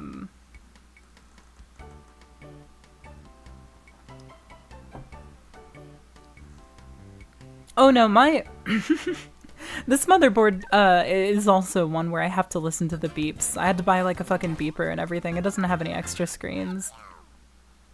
So the troubleshooting for it has been very difficult. I suspect what I'm going to have to do is that thing where you take out a stick of RAM at a time and then try to troubleshoot it that way.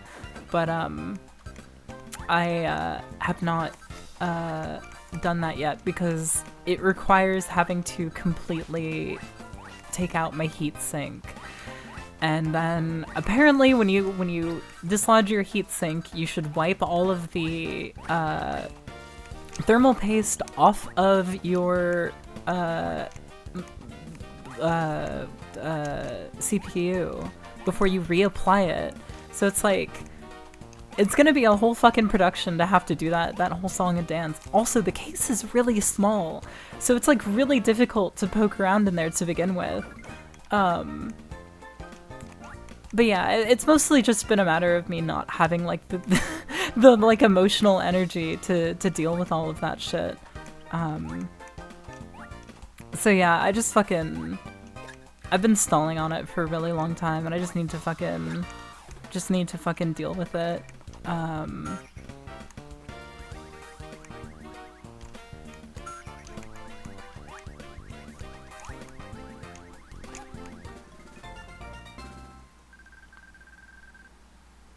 Even reuse the paste until you get it working.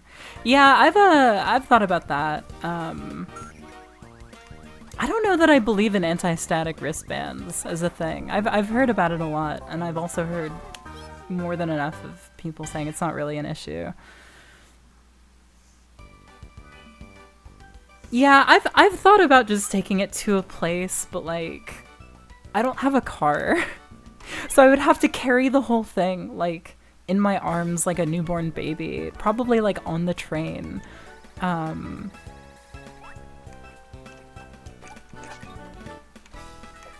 So ideally I would just like to be able to figure out how to deal with it myself.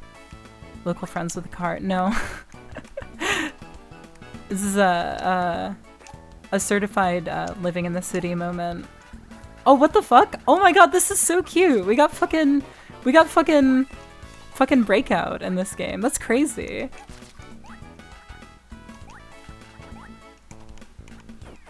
Carry the computer in a base case, yeah.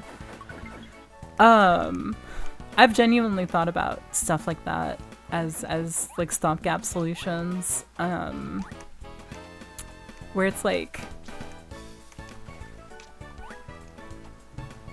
I don't even think I'm gonna be able to get up this way. Yeah, no. This must just be like a higher point in the level that'll get to naturally. Oh no, yeah, this is easy.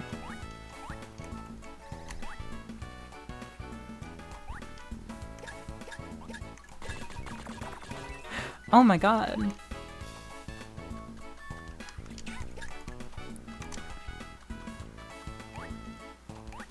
Yeah, I mean, this is the first time in my life I've ever lived somewhere where I have the privilege of not needing to have a car.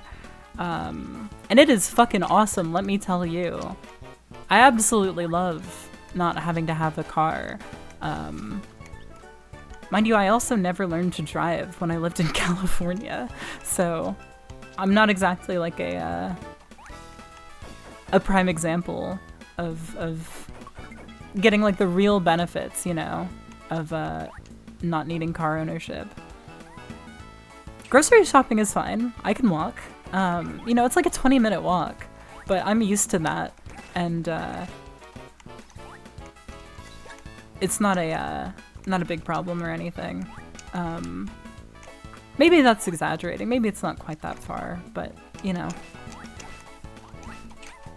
It's the big thing for me is that it's like it's like 20 minutes, you know, 10 minutes, 15 minutes, whatever it is, walking, that I don't have to spend being paranoid I'm gonna get hit by a car, because infrastructurally it is just perfectly fine and safe to walk in.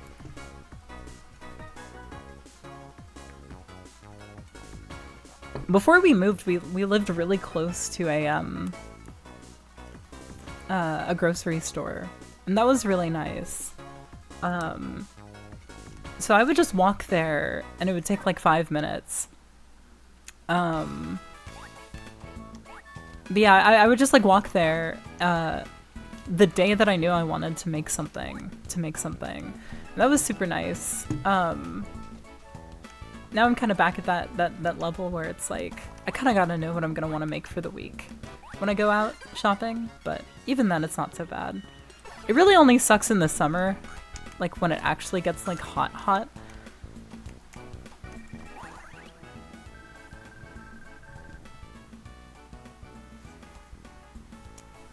Yeah, that is the other thing, like, obviously, you know, there's a lot about Seattle that is expensive to live in. But it's also really expensive everywhere right now, and not having to have a car definitely helps with our expenses by like a good amount. 3 minutes from a corner bodega, yeah. Yeah, that's the thing, like they'll have groceries, but like they clearly just like bought them from like the Safeway that's like a little bit further away and then jacked up the price. Like they'll just have like the Kroger branding on stuff. They're not fucking slick.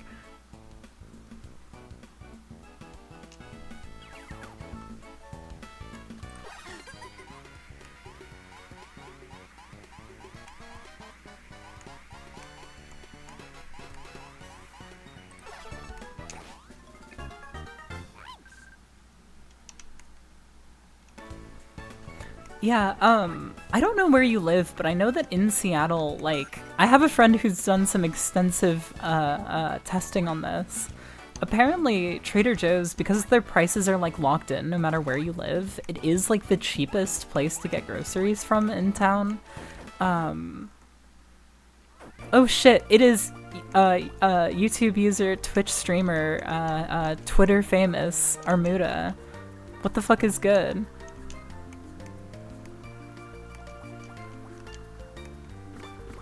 Oh, I have to... Why? Are y'all hearing this song? Why does this sound like a steel pan rendition of Komm, Todd?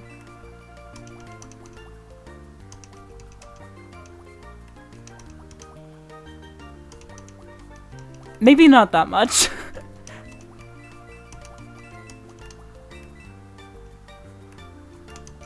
Okay, no, it actually really does sound like Komm, Todd. Right as Kyle joins. That's beautiful.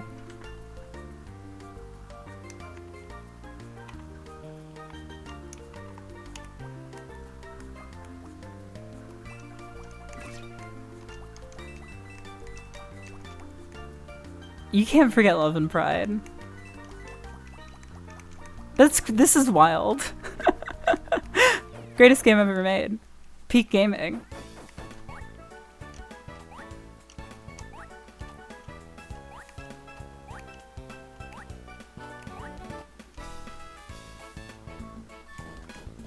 Oh my god, jump scare. And now it's dead.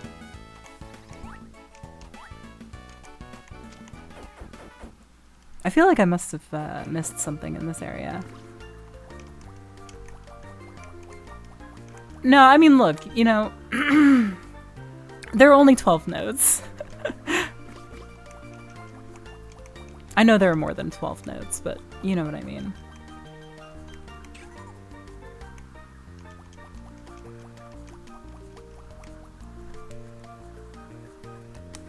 Yeah. The fucking Ava 64 version gets claimed because they can identify the melody. It's fucked up. I don't even bother putting Ava music in my videos anymore, even for the meme. It's just not worth the risk.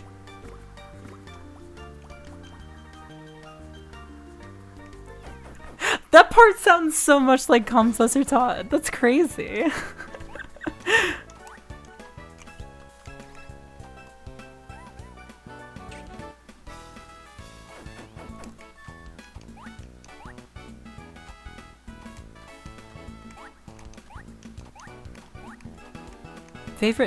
Renzel Surprises, Joe and Mac, Caveman Ninjas. Oh yeah, the Joe and Mac games are legit.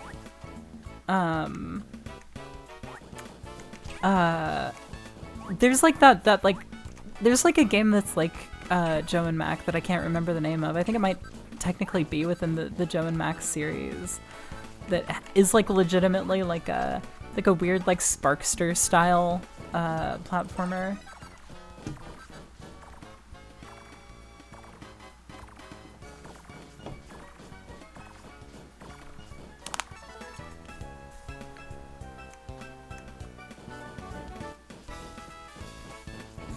I swear to God, multiple scenes in Teen Titans Go to the Movies were edited around panty and stocking sound cues. Huh. That's funny. I believe it. I believe it.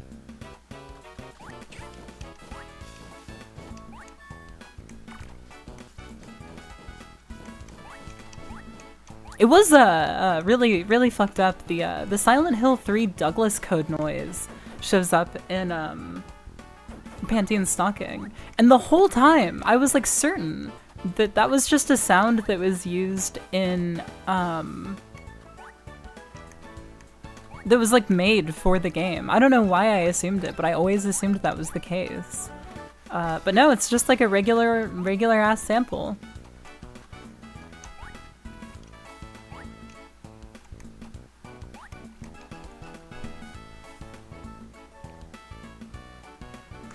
I can see how Teen Titans Go would be inspired by panty and stocking. I can see it.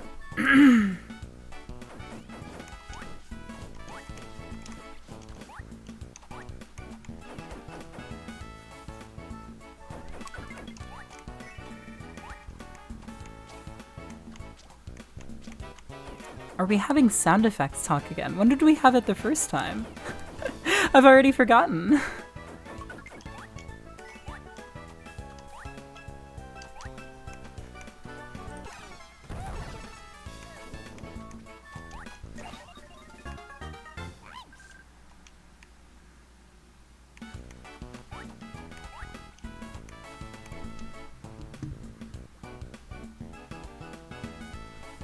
I also don't remember that coming up in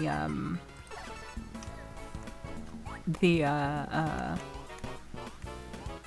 E3 stream, in the Mort stream. So I feel like something must have been I must have tried really hard to just post past it.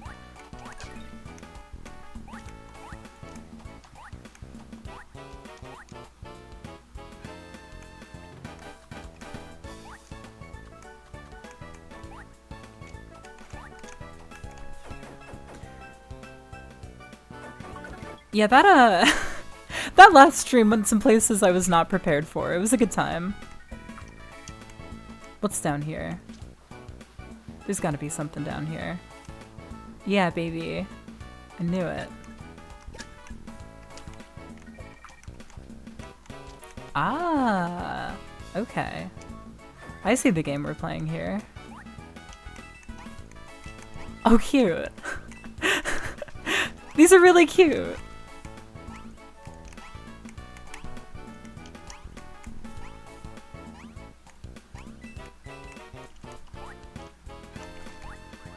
Does anybody know offhand how involved the creators of Panty and Stocking were in the dub?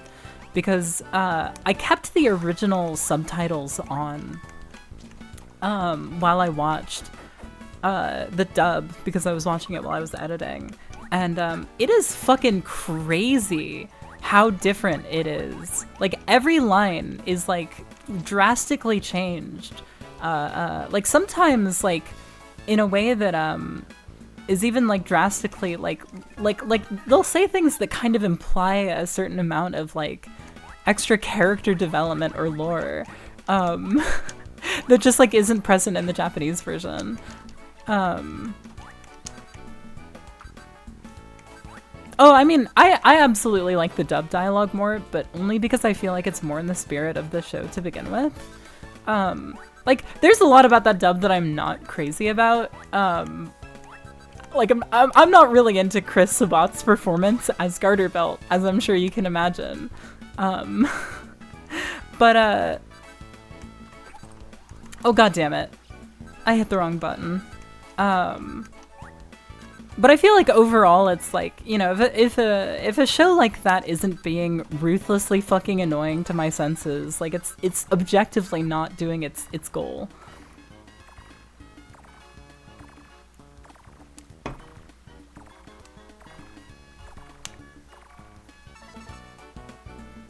I'm pretty sure it's Chris Sabat. It might be, let's see. Yeah, it's Chris Sabat.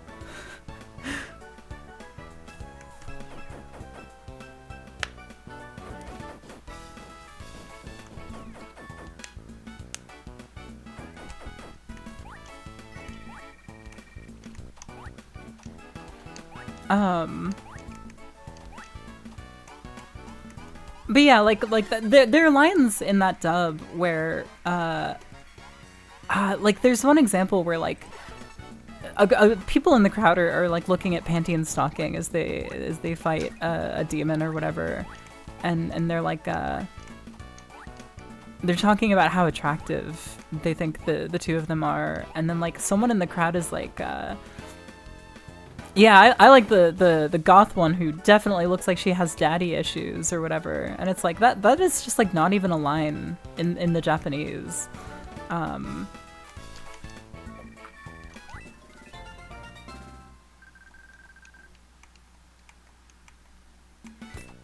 it's like, you know, like a joke like that it feels more in tone with what the show is trying to accomplish, because like if I understand correctly, Imaishi said that like Gainax staff were like, they were doing some kind of trip in America, and they were all like, oh my god, like cartoons are so much raunchier over here, watching fucking Drawn Together.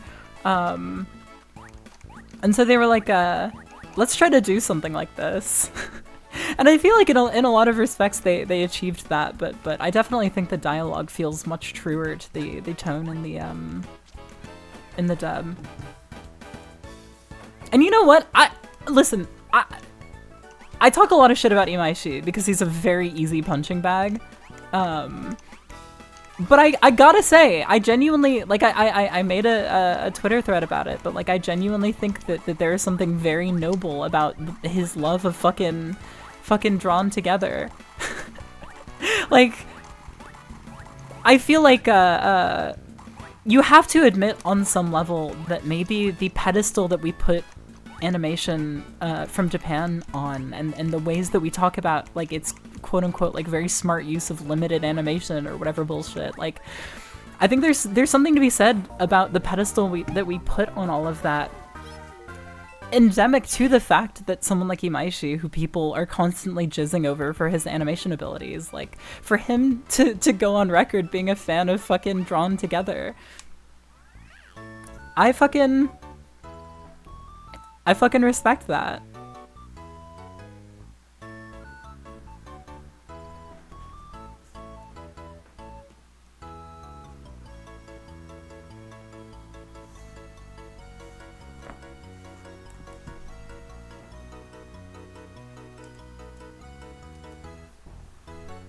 Is Drawn Together worth watching? No, of course not. Absolutely not.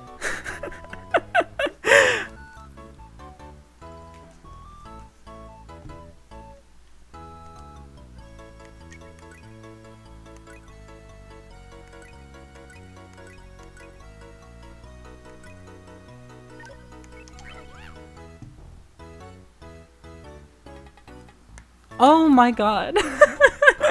Someone in chat has a fucking Drawn Together themed username and is insisting that no, it's not worth watching. Hold on, is this shit on YouTube? Kyle, do you want to watch Drawn Together on stream sometime? Full episodes. You better fucking believe that there are clips. God damn it. Are you telling me this show is still fucking... Good lord. I'm sure we could find it. without too much difficulty. It'll do something really offensive we can't give a pass for. We'll just have to end the stream. Yeah, no, of course. That's why we'll do it on your channel, not mine.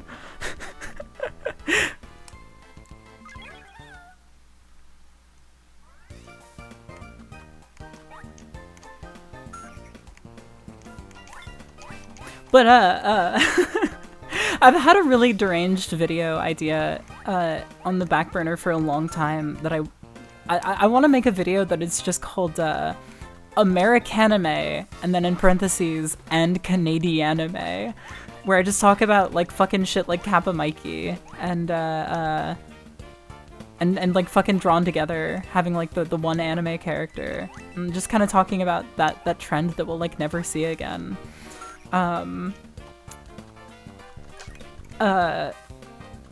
And how like what a weird time that was, and like fucking like connect it back to like fucking like the like Harajuku girls shit that like Gwen Stefani was doing, and like the what was the similar thing that Avril Lavigne was doing for a while. I can't remember what she called it. Yeah, Totally Spies is another one, yeah. But yeah, there's just like so much stuff like that, and like a lot of those shows have like a weird cultural legacy to them. Like a lot of the creators are like, I would love to do more if I was ever given the opportunity.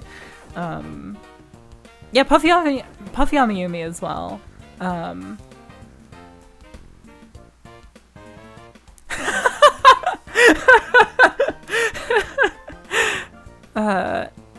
Kyle says, I saw someone call Teen Titans Hamburger Shonen. That is such a good way of putting that. But yeah, like Alyssa and I a few years ago now rewatched Teen Titans. She drafted up an episode guide, and even the good episodes, a lot of that shit just like does not hold up very well. Like not even in a like, oh, like it's like, you know, like I'm not saying that it's suddenly like problematic now or whatever, but rather like there's just like a lot of stuff in that show that is just like, oh man, this is just like annoying and dumb.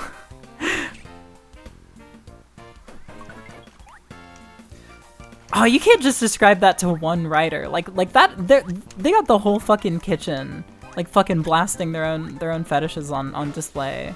Like that's a level of it is such a like a vast array of things that I feel like you have to just see it as like a broader phenomenon within the entire writer's room. Oh, I see what we're doing here. They don't want me to go up that way. So sad.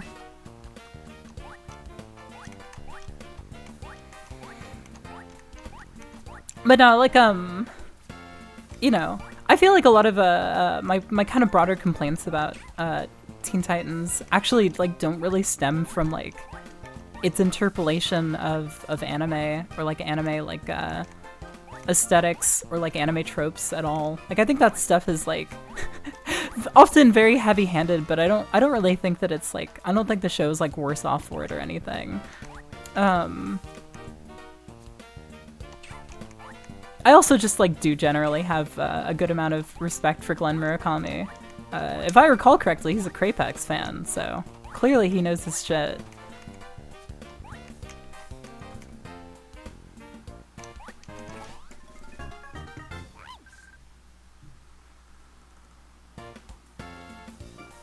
Megas XLR would definitely be another one I'd talk about. But see, the problem is, like, a lot of those shows are things that, like, YouTubers have already talked to death in their own videos.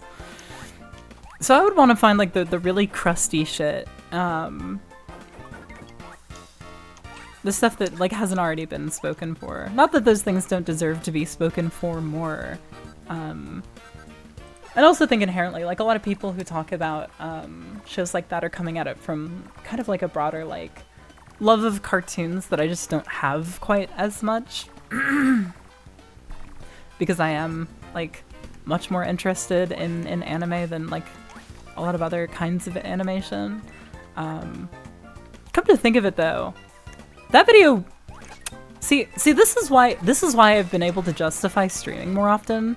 Is that sometimes shit like this will just come up, where it's like, now I'm thinking about it, and it's like, I actually could roll Pantheon stalking into a video about this, and I think come to a conclusion that feels a little more complete than I had originally thought. Like, it would be fun to just close out a video on that, kind of talking about Pantheon stalking from that perspective. You heard it here first, folks.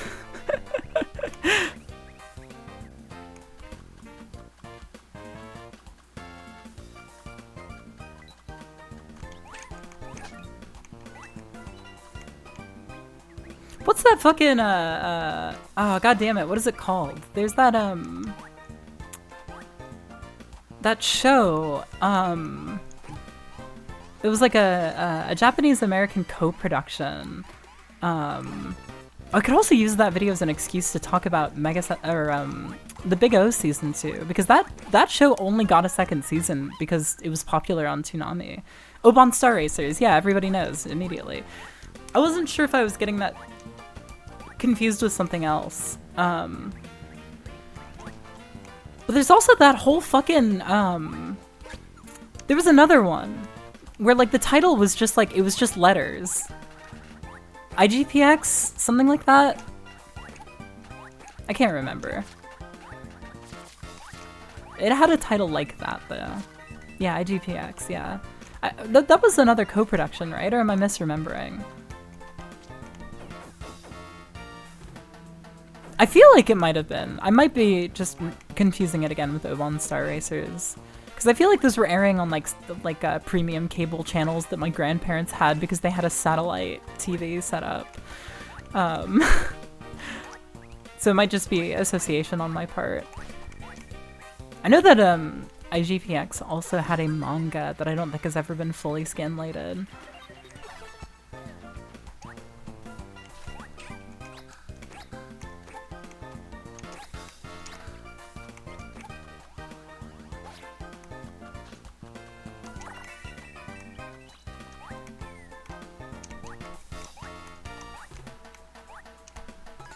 I watched The Vampire Dies in No Time. I have not. I don't even think I've heard of that.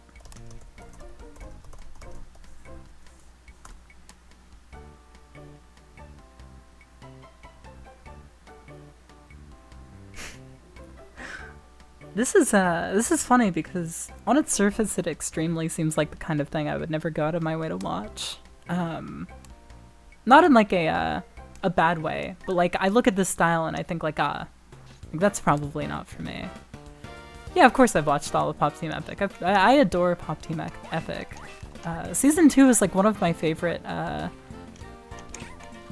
shows of last season.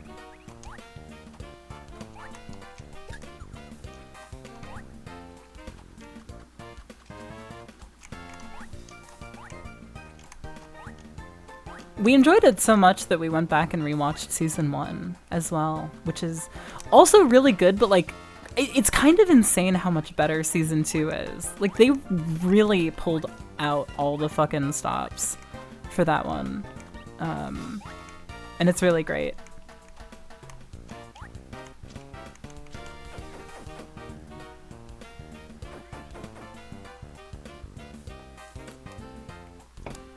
Pop Team Epic is great because it's like, I feel like every creator has somewhere in their heart a series where two female characters who are somewhere on the lesbian scale are just like idiot shitheads together. And I feel like getting to see a version of that operates on such a lavish scale is really beautiful.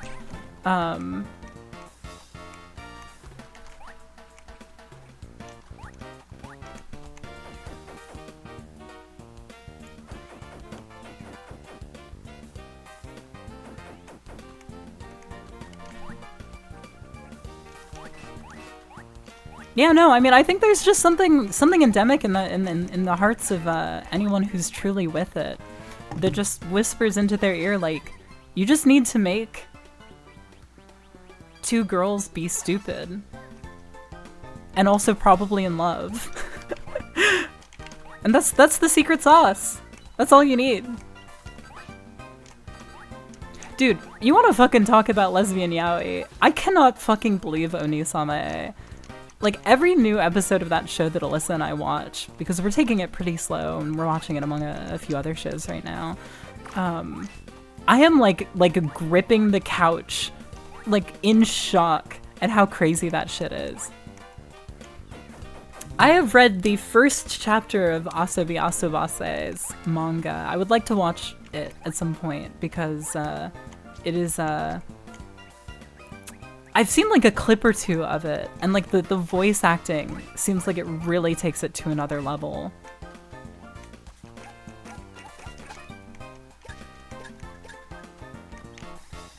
Yeah, again, the fucking Lucky Star fan art where Konada and Kakumi are like, we have a lesbian feel, but Yutaka and Minami have a Yuri feel.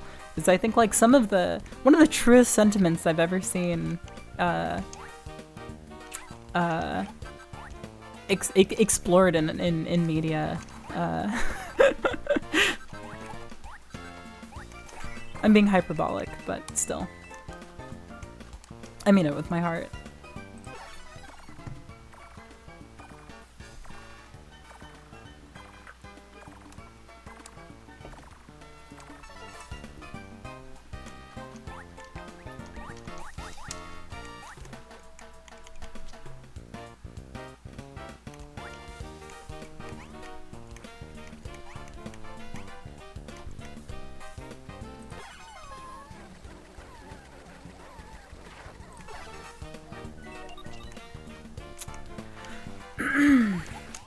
Am I still missing the puzzle piece in this stage?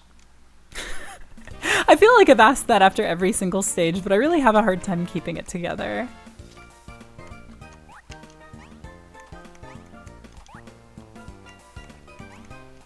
Yeah, a lot of Yuri is definitely colored by Class S, and I think that there's a very particular gradient with it that you need to just kind of develop a sense for.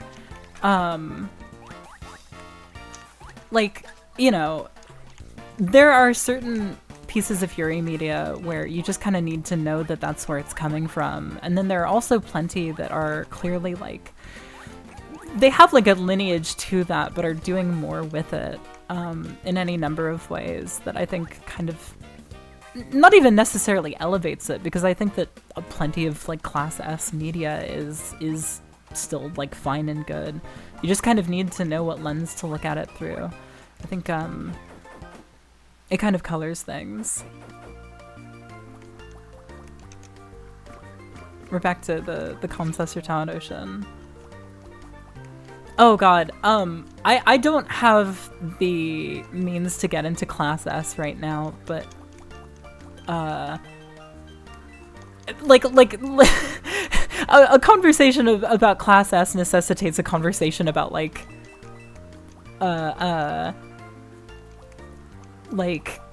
Anglo-sized school systems in Japan. like it goes back like very deep.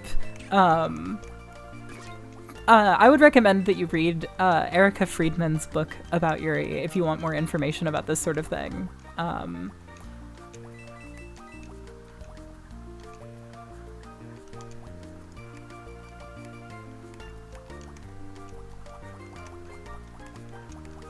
Yeah, it's a what is the full title? Hold on.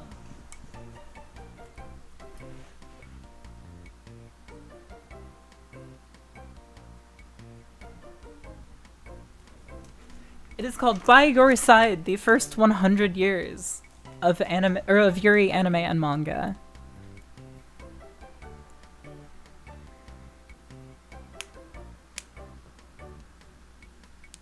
I have not seen Best in Show. I don't even know if I recognize the name. 2000. Mockumentary.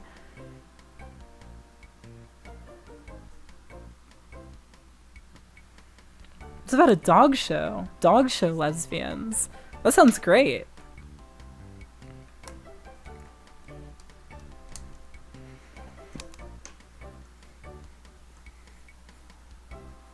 Oh, it's by the Spinal Tap guy. I'll have to watch that with Alyssa.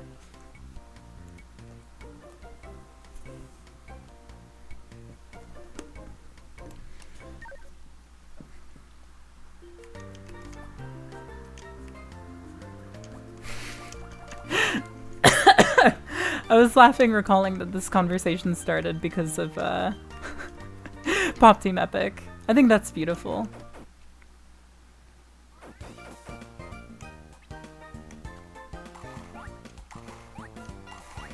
But yeah, I think that the thing about Yuri is that, like, I think to really enjoy it, you just kind of need to be okay with still enjoying the stuff that is, like, clearly them just sort of playing with these two characters rather than actually trying to commit to anything. Like, and I think just kind of learning to be okay with that when it happens is kind of crucial. You will just have a better time if you're able to contextualize those things and still find things to enjoy or feel seen by, or any number of reactions, you know? And yeah, that video did talk about Class S, but it talked about it badly, and it made people think that I was talking about it as though it were a bad thing, and I don't think that it intrinsically is. I think that it is just a thing. I'm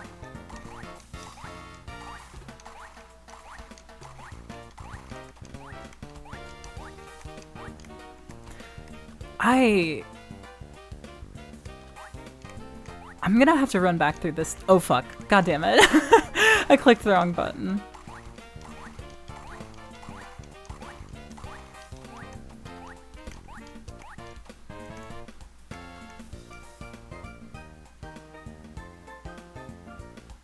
Yeah, exactly. And enjoying the Yuri dynamics without being let down by anything deeper going on there is, I think, it's how you never lose.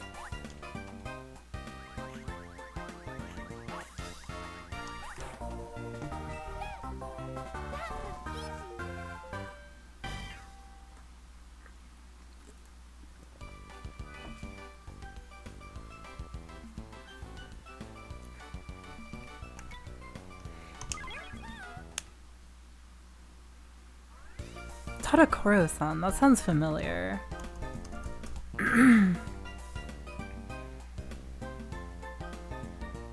Okay, it doesn't look familiar. It might have only been familiar because I saw it on your Annie list.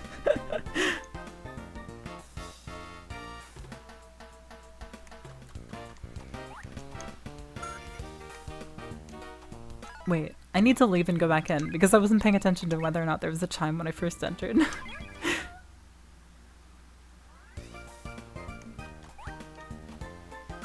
Okay, that's crazy. That's insane. Oh my god, I wasn't expecting that.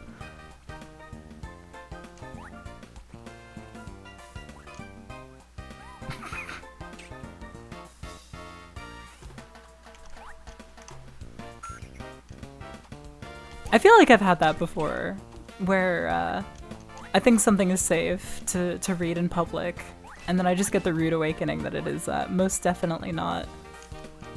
I fell down the same fucking hole twice.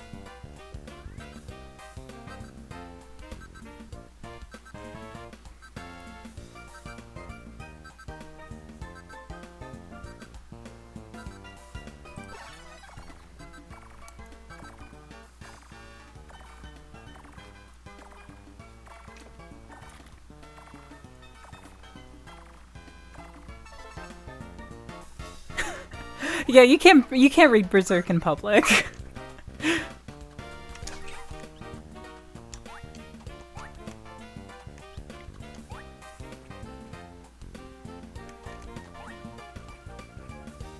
Now, like, again, like with that fucking Vladlov video, I wanted to talk a lot more about 70s vampire exploitation films, but I literally just didn't allow myself the time to talk about it more than I did. Like, as I was editing, I almost scrapped it entirely because I was like, this is just, like, not substantial enough. And I just didn't stop feeling that way.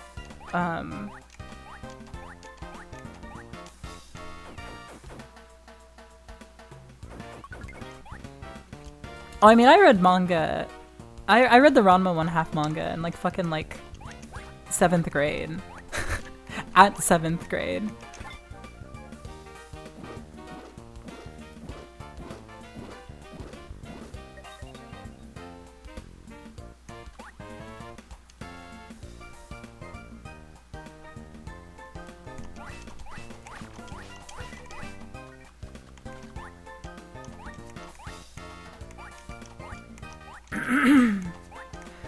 I had the benefit question mark of reading Poon Poon when it was coming out.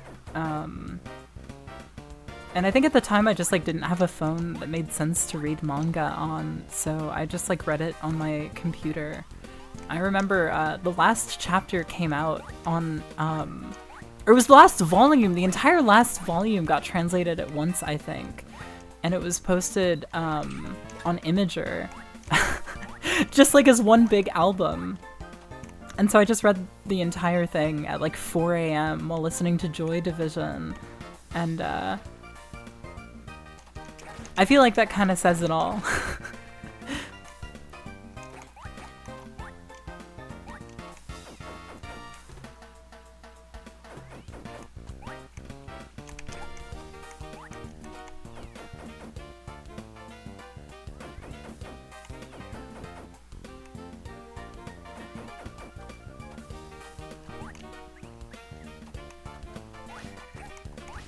Yeah, I think I was also around 17 when I was reading Poon Poon.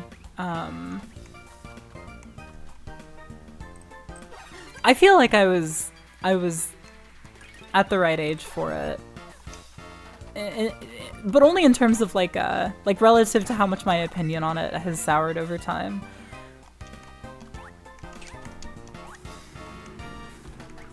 I think what really sealed the deal on my feelings about Poon Poon though was getting into Shuzo Oshime's work. Realizing just how much better a job I think it did at exploring a lot of the same emotions and feelings and conflicts between people.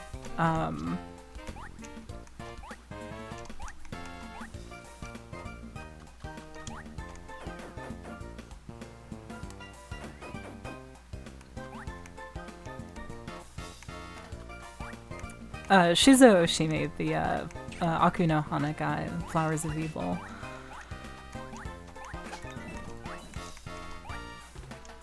Okay, I think I must have gotten the puzzle piece from this stage.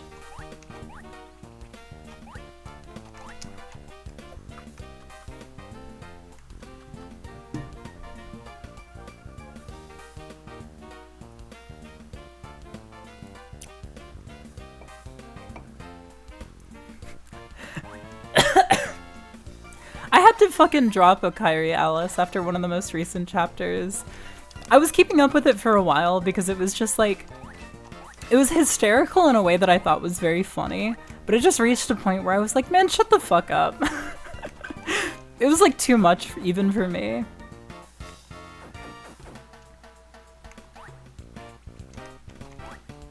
I think it's also possible that my opinion on Poon Poon would change if I read it again now.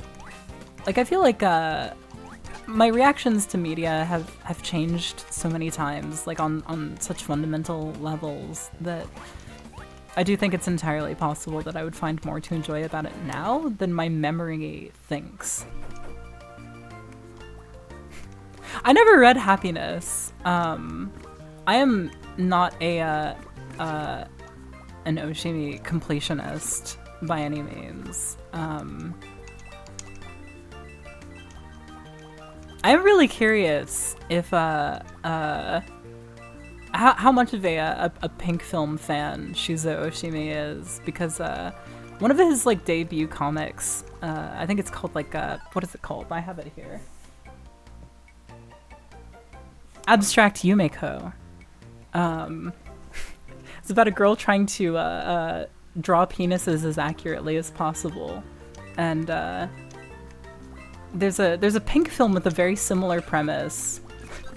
I think the movie is called I Like It From Behind or something like that. And the premise is very similar. I was like, man, is this where this guy gets his ideas from?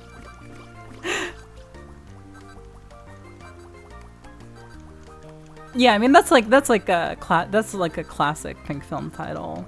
You just gotta deal with like having to say your favorite movie is like abandoned back alley like foreskin journey or whatever.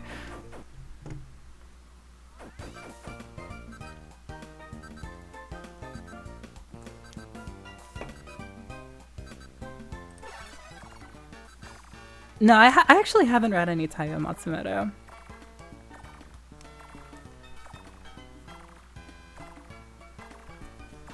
I just don't like. This is the worst shit. It's okay if you lose some respect for me when I say this, so I won't hold it against you. I genuinely just don't like Taiyo Matsumoto's art. So I've never read any of his manga. It's like seriously the most like fucking like petulant child shit, and I fully admit it.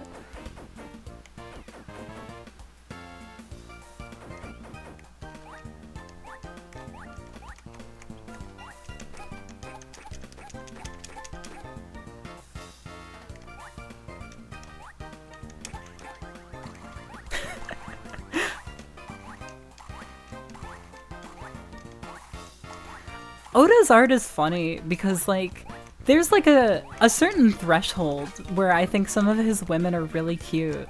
And then, like, you just get to a point where they're all built like fucking sex toys. And it's like, you know, I get it. He leads a busy life. He's got to get that shit in there somewhere. I'm not gonna hold it against him. But it is very difficult to take seriously. God damn it, I did it. I fucking did it again. Oh, dude, the cats of the Louvre is... those cats are so fucked up. Those cats are extremely fucked up. That's like... the first time I saw fucking... the 2019 Cats, or whatever year that live-action movie came out. The first time I saw that, the first thing I fucking thought of was like, this looks like the fucking cats of the Louvre. I keep taking my fucking cardigan on and off, and then remembering that I'm too warm, and then taking it off and feeling too cold. I'll never win.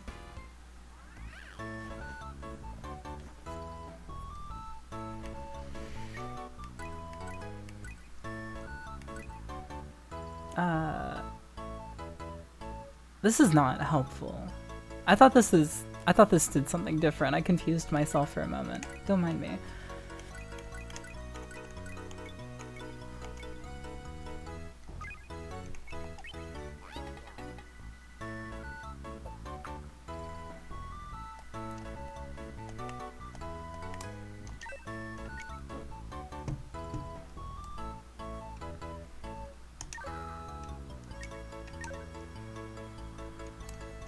Oh, it's interesting to hear that you actually don't like the sketchier line art in Fujimoto's stuff, because I actually think that's one of my favorite parts of his art.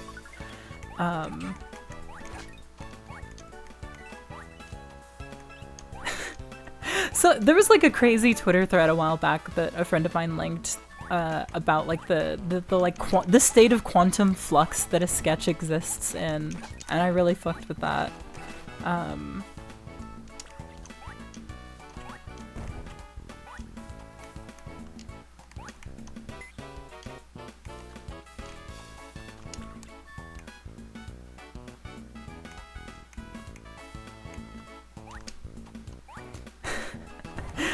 I actually haven't seen that. I do quite like Cats Don't Dance though. The girl cat in that movie is a certified baddie, I have to say.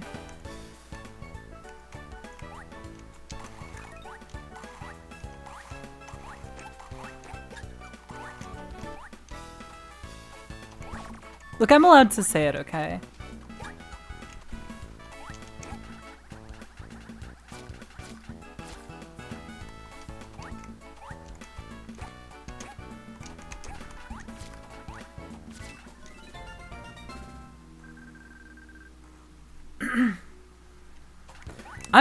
I'm really enjoying this game. I don't think it's really anything amazing, but I'm having fun just kind of going through the motions with it.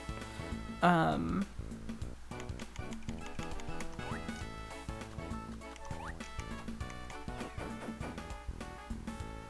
think that this is one of those like very ideal stream games in that regard. I was thinking about like, I feel like there are just certain games that make more sense to stream than others. Like, I was thinking recently, like, oh, it would be really fun to try to play through Crime Crackers.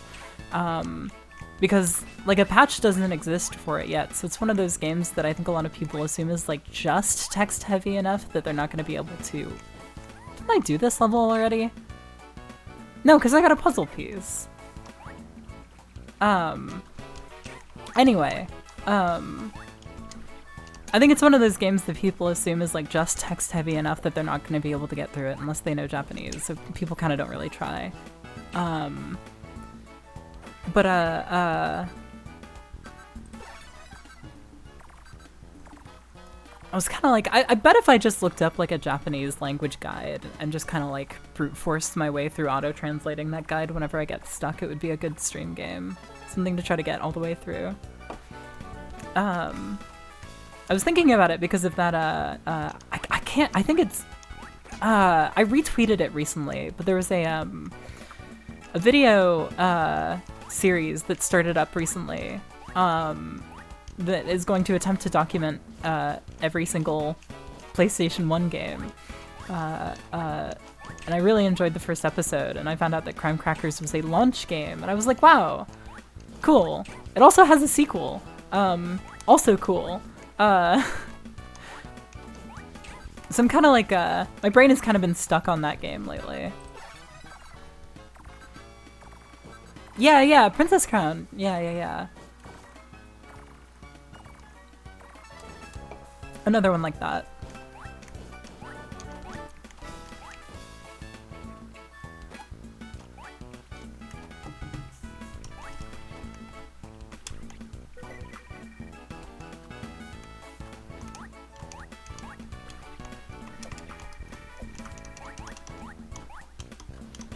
Yeah, the umbrella eats enemies. And it turns their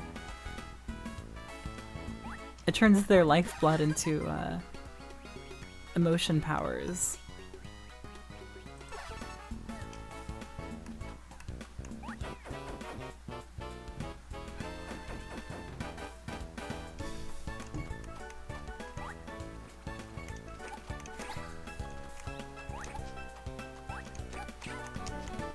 Sorry, I want to read this message really quickly.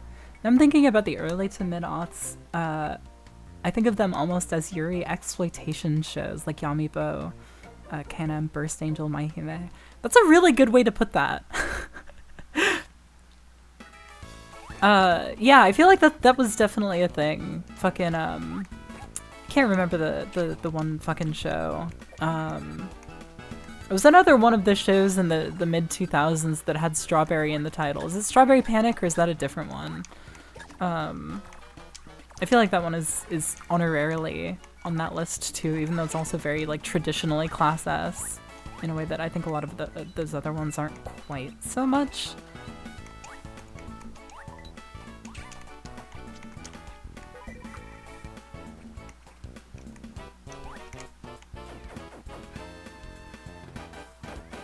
Oh yeah, Mario RPG rocks. I love that game.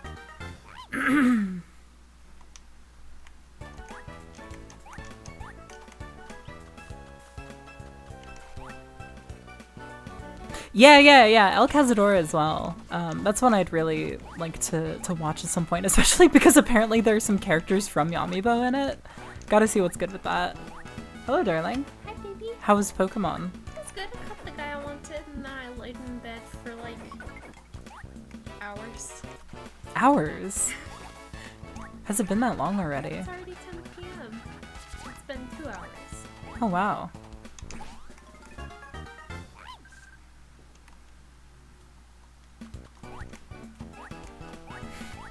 Do you know, I'm gonna be perfectly real, that actually never occurred to me. I assumed that was just your name. It's kind of fucking me up to come to that realization. Yeah, I literally don't even know what it is. I don't need it. Me neither. Doesn't have to be my business.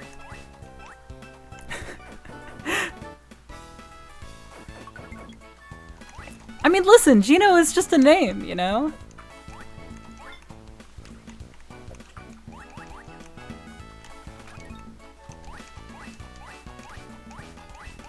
And let me guess, you weren't born in 2007 either.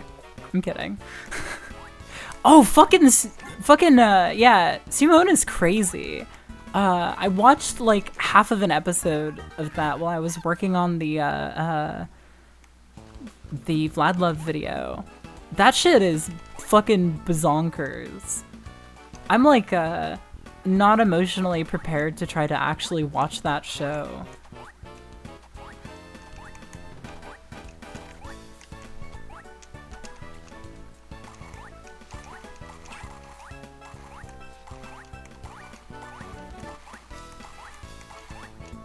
I don't think I'm I'm not equipped to watch that show. I'm much less equipped to articulate whether or not I think it's good or bad if I do see it.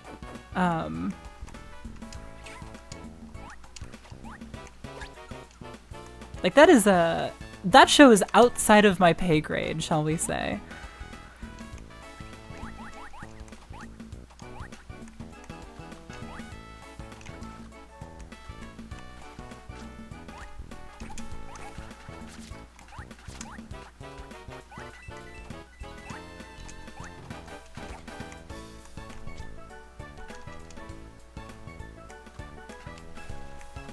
There we go.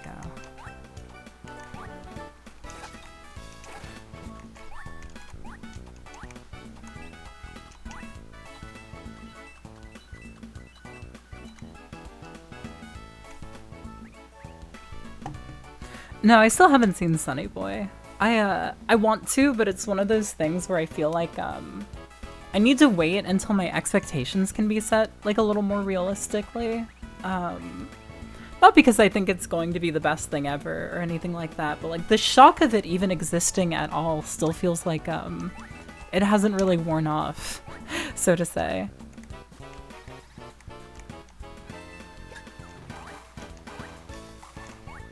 Like, I literally talk in my next video about how Hisashi Eguchi is, like, probably my favorite illustrator, depending on the day you ask. So it's like, I kind of feel like I need to be in like a headspace where I can approach it being something that maybe won't necessarily rock my world. Or maybe it will, who knows. I need to kind of get myself into a headspace where whatever it is fine.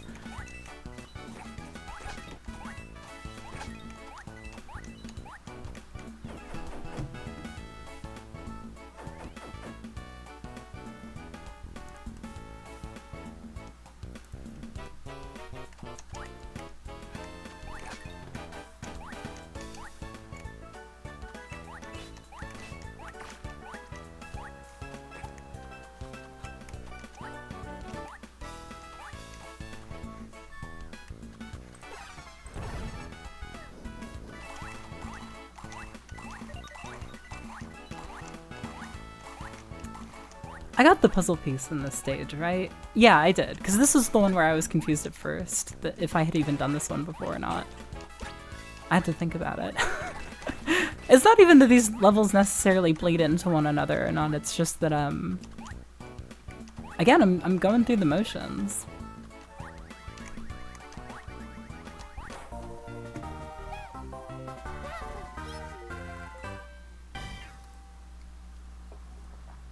Yeah, no, I mean, I know he just did the character designs.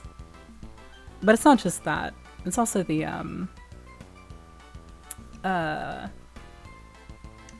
soundtrack and stuff like that, adding on to it as well. Yeah, there are a few people where I've seen them credit the illustrator Hisashi Eguchi for the animator Hisashi Eguchi's work, and vice versa. It's always very confusing.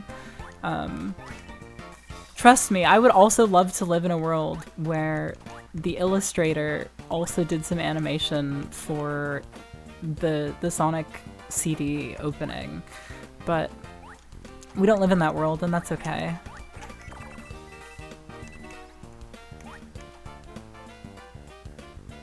Listen, the game doesn't keep track of the puzzle pieces.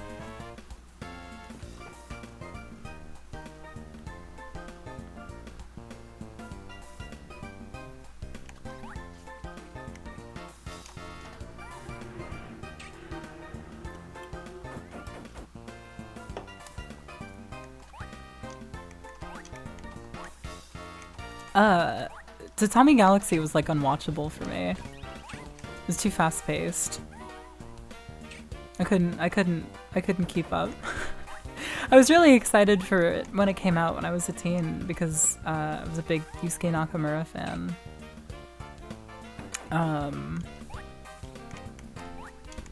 But like I remember like when it came out, like I don't know if it was just like too new or what, but oh my god, take away my gamer license.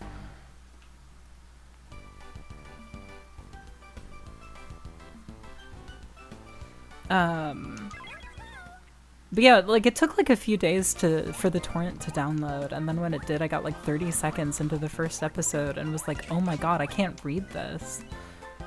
And then I gave up. And I haven't gone back to it since. It's like the Zetsubo Sensei anime for me.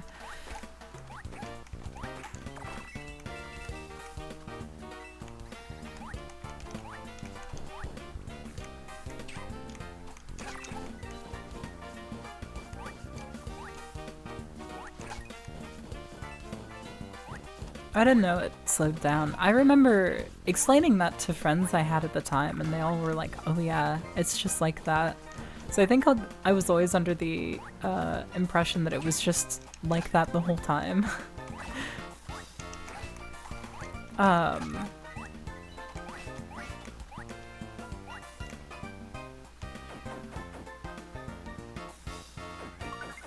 Yeah, the Zetsubo Sensei manga is a lot more digestible. I think it was Del Rey who put it out. They did a really amazing job with the translation notes. I can't even begin to imagine the kind of effort that would take. How much Googling they had to do to like figure out what fucking like then relevant political scandals were going on at the time.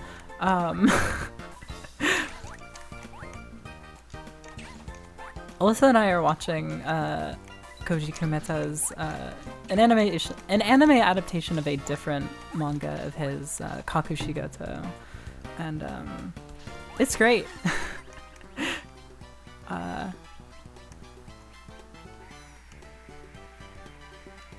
Really enjoying it. I like that guy's stuff a lot.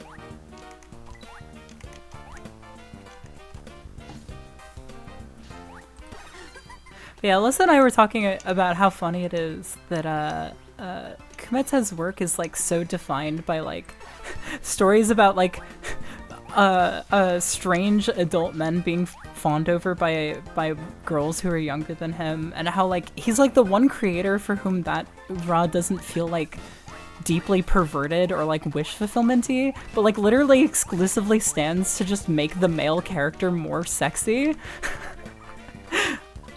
I don't know how he does it. 1 in a million guy. Well, I made the argument that he writes men in the exact type of pathetic way that you can understand why all these women are simping for him. Oh, yeah, yeah. Like, he writes charming, pathetic men. He does, yeah. And so you're like, yeah, if this guy was real, everyone would want to fix him. Yeah, yeah, yeah. You know what? Me included. Yeah, me included. You gotta love a good cartoon dad.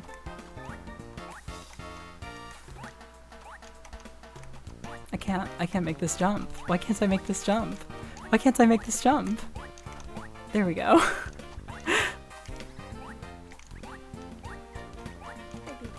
Do you want me to make room for you? Nah, I'm just vibing. Uh, I've lost track on which chat members are talking about the thing that I'm talking about and which are talking about what the chat is talking about.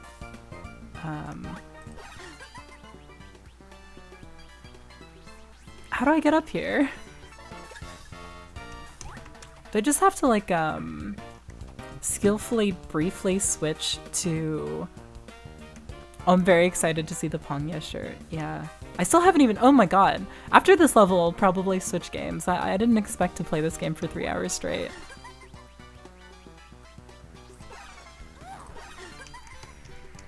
Oh my god. Okay, I don't think I can do it that way. I don't know how to get up here, though.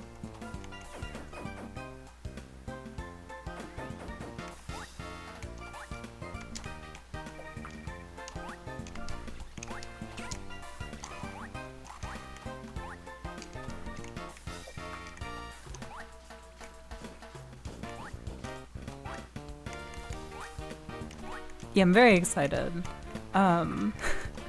I like anticipate playing more Pongya like all week when I'm not playing it.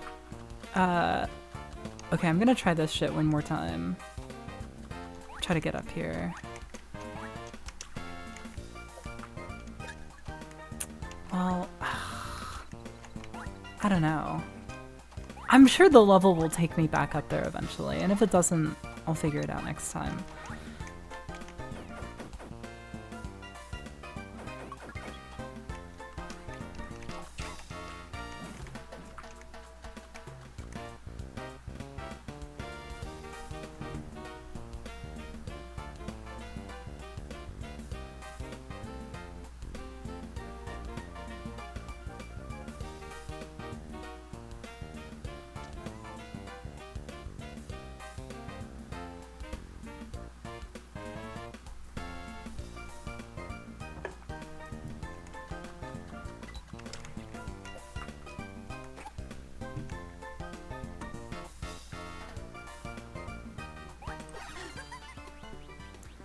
I don't think I knew that MapleStory 2 isn't a thing anymore. I'm kind of shocked by that.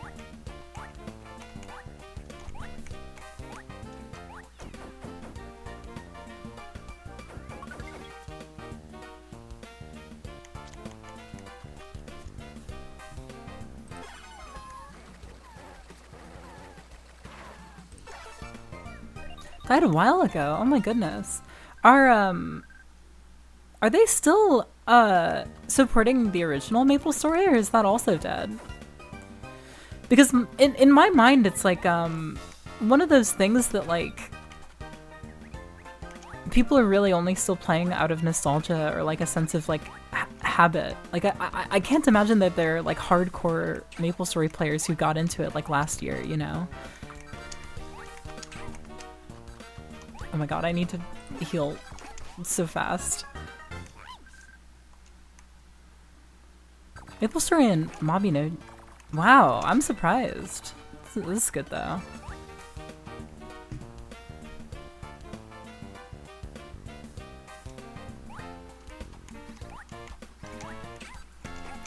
Oh my god. Dangerous. Final Fantasy XI still receives regular content updates? Is that real? Is that true? How could that be?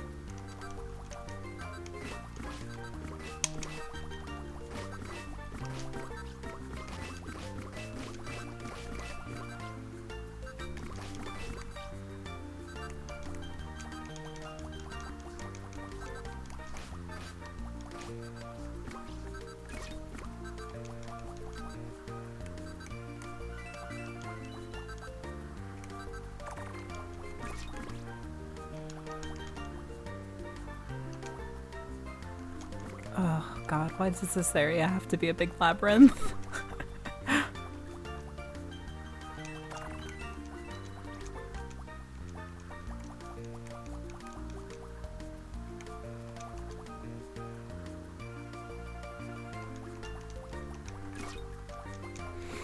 Yeah, that's the thing about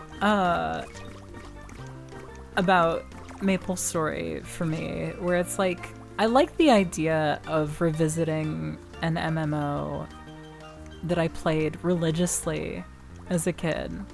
I think that there's a lot of fun stuff to be had in there in doing so.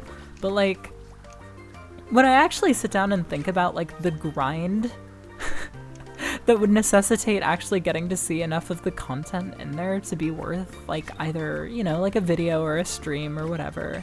Like it is just like not worth it to me. Which is sad. But you know, those games were designed to take like years to get a level of mastery in.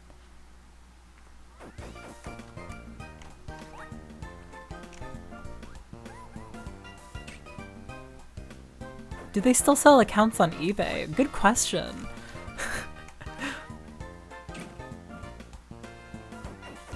Yeah, I did a little experiment with a friend of mine years ago where we were like, let's just try to get into MapleStory for a week.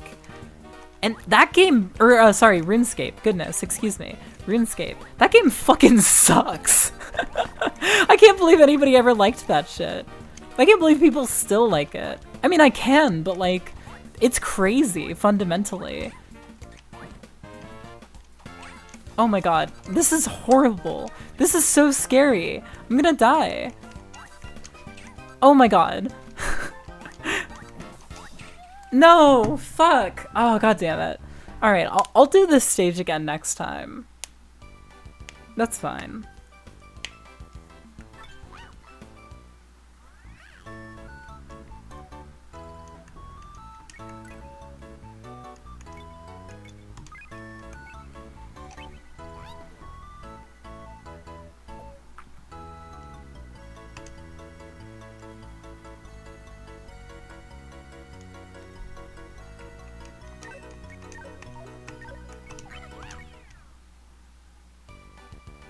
Alright, gonna save my state here just for safety's sake. Alyssa, Yes, darling? would you be down to entertain the chat for a second while I switch games and find my water and refill my water? Yes. Thank you. Yeah, it's MF golf time. Uh-oh, there's my water bottle. Give it back. No, yeah, trust me. I was there. I was playing RuneScape in like fucking 2000 whatever.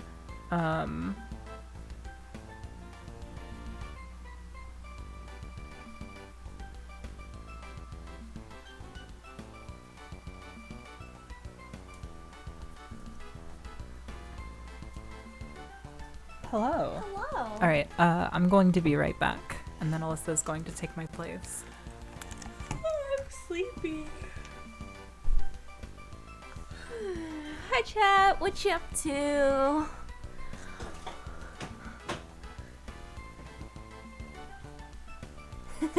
It's me, Mrs. Island. Can I order you pizza? I don't have any money. I had to spend all my money getting my son's butt shaved. Kanji homework. Damn, I should be doing kanji homework. I should too.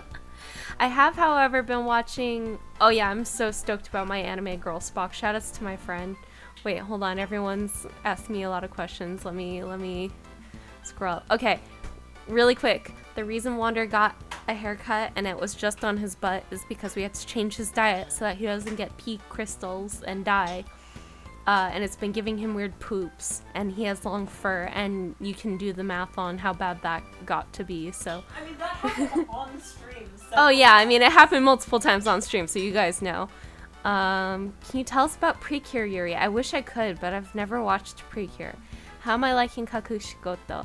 I really like it. Yeah, I mean, you know, Koji, I forgot his last name. Kumeta just writes attractive men and funny women, so I enjoy him. Yeah, I think, like, out of all the shows we're watching right now, that's the one that's made us laugh out loud the most. Yeah, he's just good at writing male hysteria. How much does the butt shave go for these days? Well, I also had to ride a way overpriced Uber over to the place that does him up all nice. They also groomed him. And they also, like, bathed him. groomed him and bathed him and stuff, yeah. I usually try to upkeep his routine myself, but I can only get so far before I'm like, alright, this needs a professional's touch. Especially when it's, like, shaving, because, like, sorry for being crass, but I'm very scared of accidentally shaving my baby boy's no bits by accident. So I would just rather somebody else deal with that. He also, like, and I only know this because my mom, when I lived a little bit closer to my family, would be the one to, like, do the whole professional cat grooming, bathing routine for me.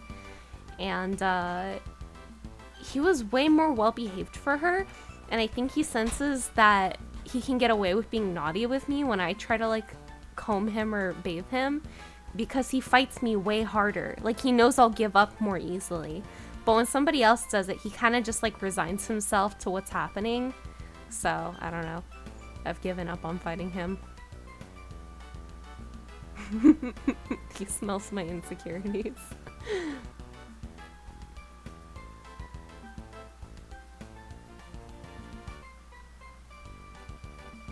I feel like there was something else I saw in chat out. No patient confidentiality for Wander. Nope. I mean, if he's gonna drag his butt on the carpet while Hazel's streaming, I think he's already violated his own confidentiality. Would you describe Wander as a smart cat? That's a hard question. Because, like, in some ways yes and in some ways no. Like, he's very much so, like, a simple cat who has very simple desires. I mean, I guess you could say that about a lot of cats, but Wander in particular is, like, very, like, he wants love, he wants to be held, and he wants to take naps, and sometimes he wants to be chased, and then Hazel chases him around the room, and then Wander chases Hazel, and they're both happy. So it's not like he's, like, a particularly complicated cat. But I feel like, I don't know, I feel like everyone kind of thinks this about their cats, but I kind of feel like he has, like, a high emotional intelligence. Like, I feel like he feels things deeply. Who's faster, Hazel or Wander? Oh, Wander. Hazel always gets, like, genuinely scared when they're playing chasing, and, like, she'll start, like, running around going, oh shit, because Wander's chasing her so fast. Hi, Wander.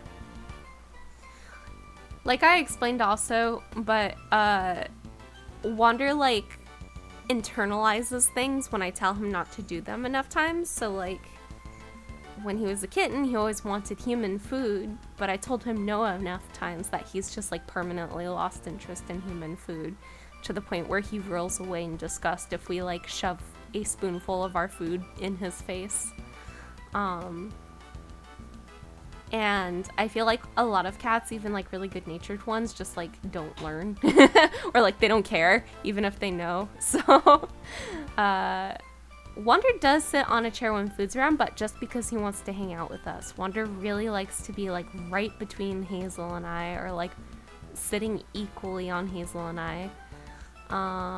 Sorry if this has been asked, but did I ever learn where Wander got his name? I named Wander after Wander Over Yonder, because at the time I was really obsessed with it, and he's fuzzy and orange and he likes to explore, so I named him Wander.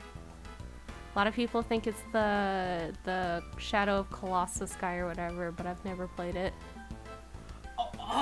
What? What?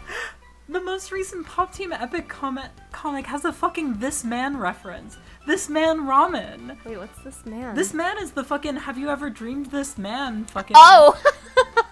This is crazy! I like it when people mishear Wander's name and think his name is Wonder. Has Wander ever tried to jump kick you? Wander can be a little sassy, especially when he's mad at us. But Wander's also funny because he forgives extremely quickly. Like, I can get mad at him and yell at him and he'll, like, sulk and, like, turn his back to me. And then I'll be like, Wander, come here, Wander. And he'll be like, oh, yes, okay. Hazel was talking about Pop Team Epic. I guess, what's his name? The Cub just posted a new comic. Bukubu. B-Cub. B-Cup Okoa. I think Hazel just reads it straight from Bukub's Twitter. I don't know if anyone's he it right literally now. just if you follow his Twitter, like I think he posts dailies and they're like all available for free. They're not translated. But, Yeah, that's the part though. Yeah. Wonder, you're being so cute. I think they all have what is it? Furigana. Very simple. You know about the Graffiti Kingdom Mobage and the Pop Team Epic collab? No, I don't. But Graffiti Kingdom is one of my favorite games. I've been thinking about streaming that for a long time. Oh, you should. That would be really fun. Yeah. Bukub did.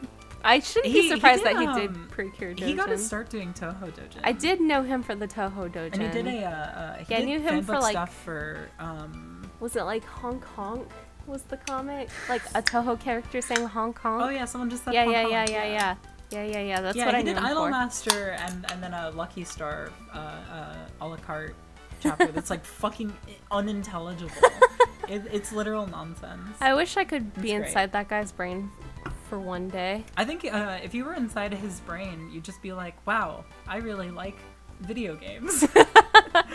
I'm back now, so are, but Wander's comfy on my lap now. Okay. So this is the Wander and Alyssa stream. Well, let me start to set up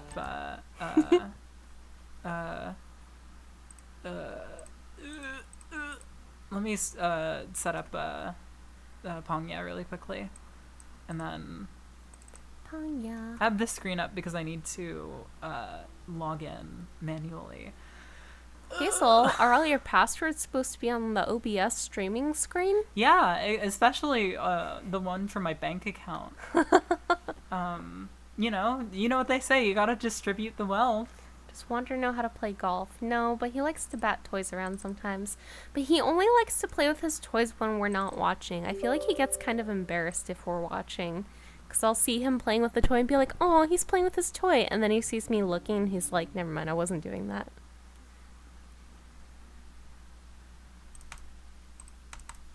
No, I wouldn't say that I have, like, wealth or anything, but it's all relative, you know? Wander, are you a good boy? Does Wander knock things off tables? Wander doesn't do a lot of the, like, stereotypical mischievous cat behaviors. He doesn't chew on cables, he doesn't knock things over, he doesn't, like, try to eat or lick things he's not supposed to have. We have some friends who have cats where it's like if they like leave a cup of water unattended for more than a minute, that shit's getting knocked over. But I feel like I could leave like soda next to my keyboard and have it be exactly where it was the next day. Yeah, the closest thing that happens is like he'll jump up onto one of our desks without asking and almost knock something over. But I don't know that he ever actually has. He'll be clumsy by accident, but he'll like be clumsy in the pursuit of our love and attention and like not out of mischief. It's Wonder like to hang out in the bathroom only when we're in there. He likes to when it's hot. Or when it's really hot, he'll lay on the bathroom floor. Wander's a really good boy. He's also very dog-like because he never... Like, you know how when you adopt a new cat, like every single cat adoption thing is like, keep them in one small room and give them time to get used to the smell and then like let them explore that room and then you can like gradually... Wander, you can like dump him in an entirely new environment. He's just like, okay, this is cool. This is interesting. Oh no, rest in peace to your PSP.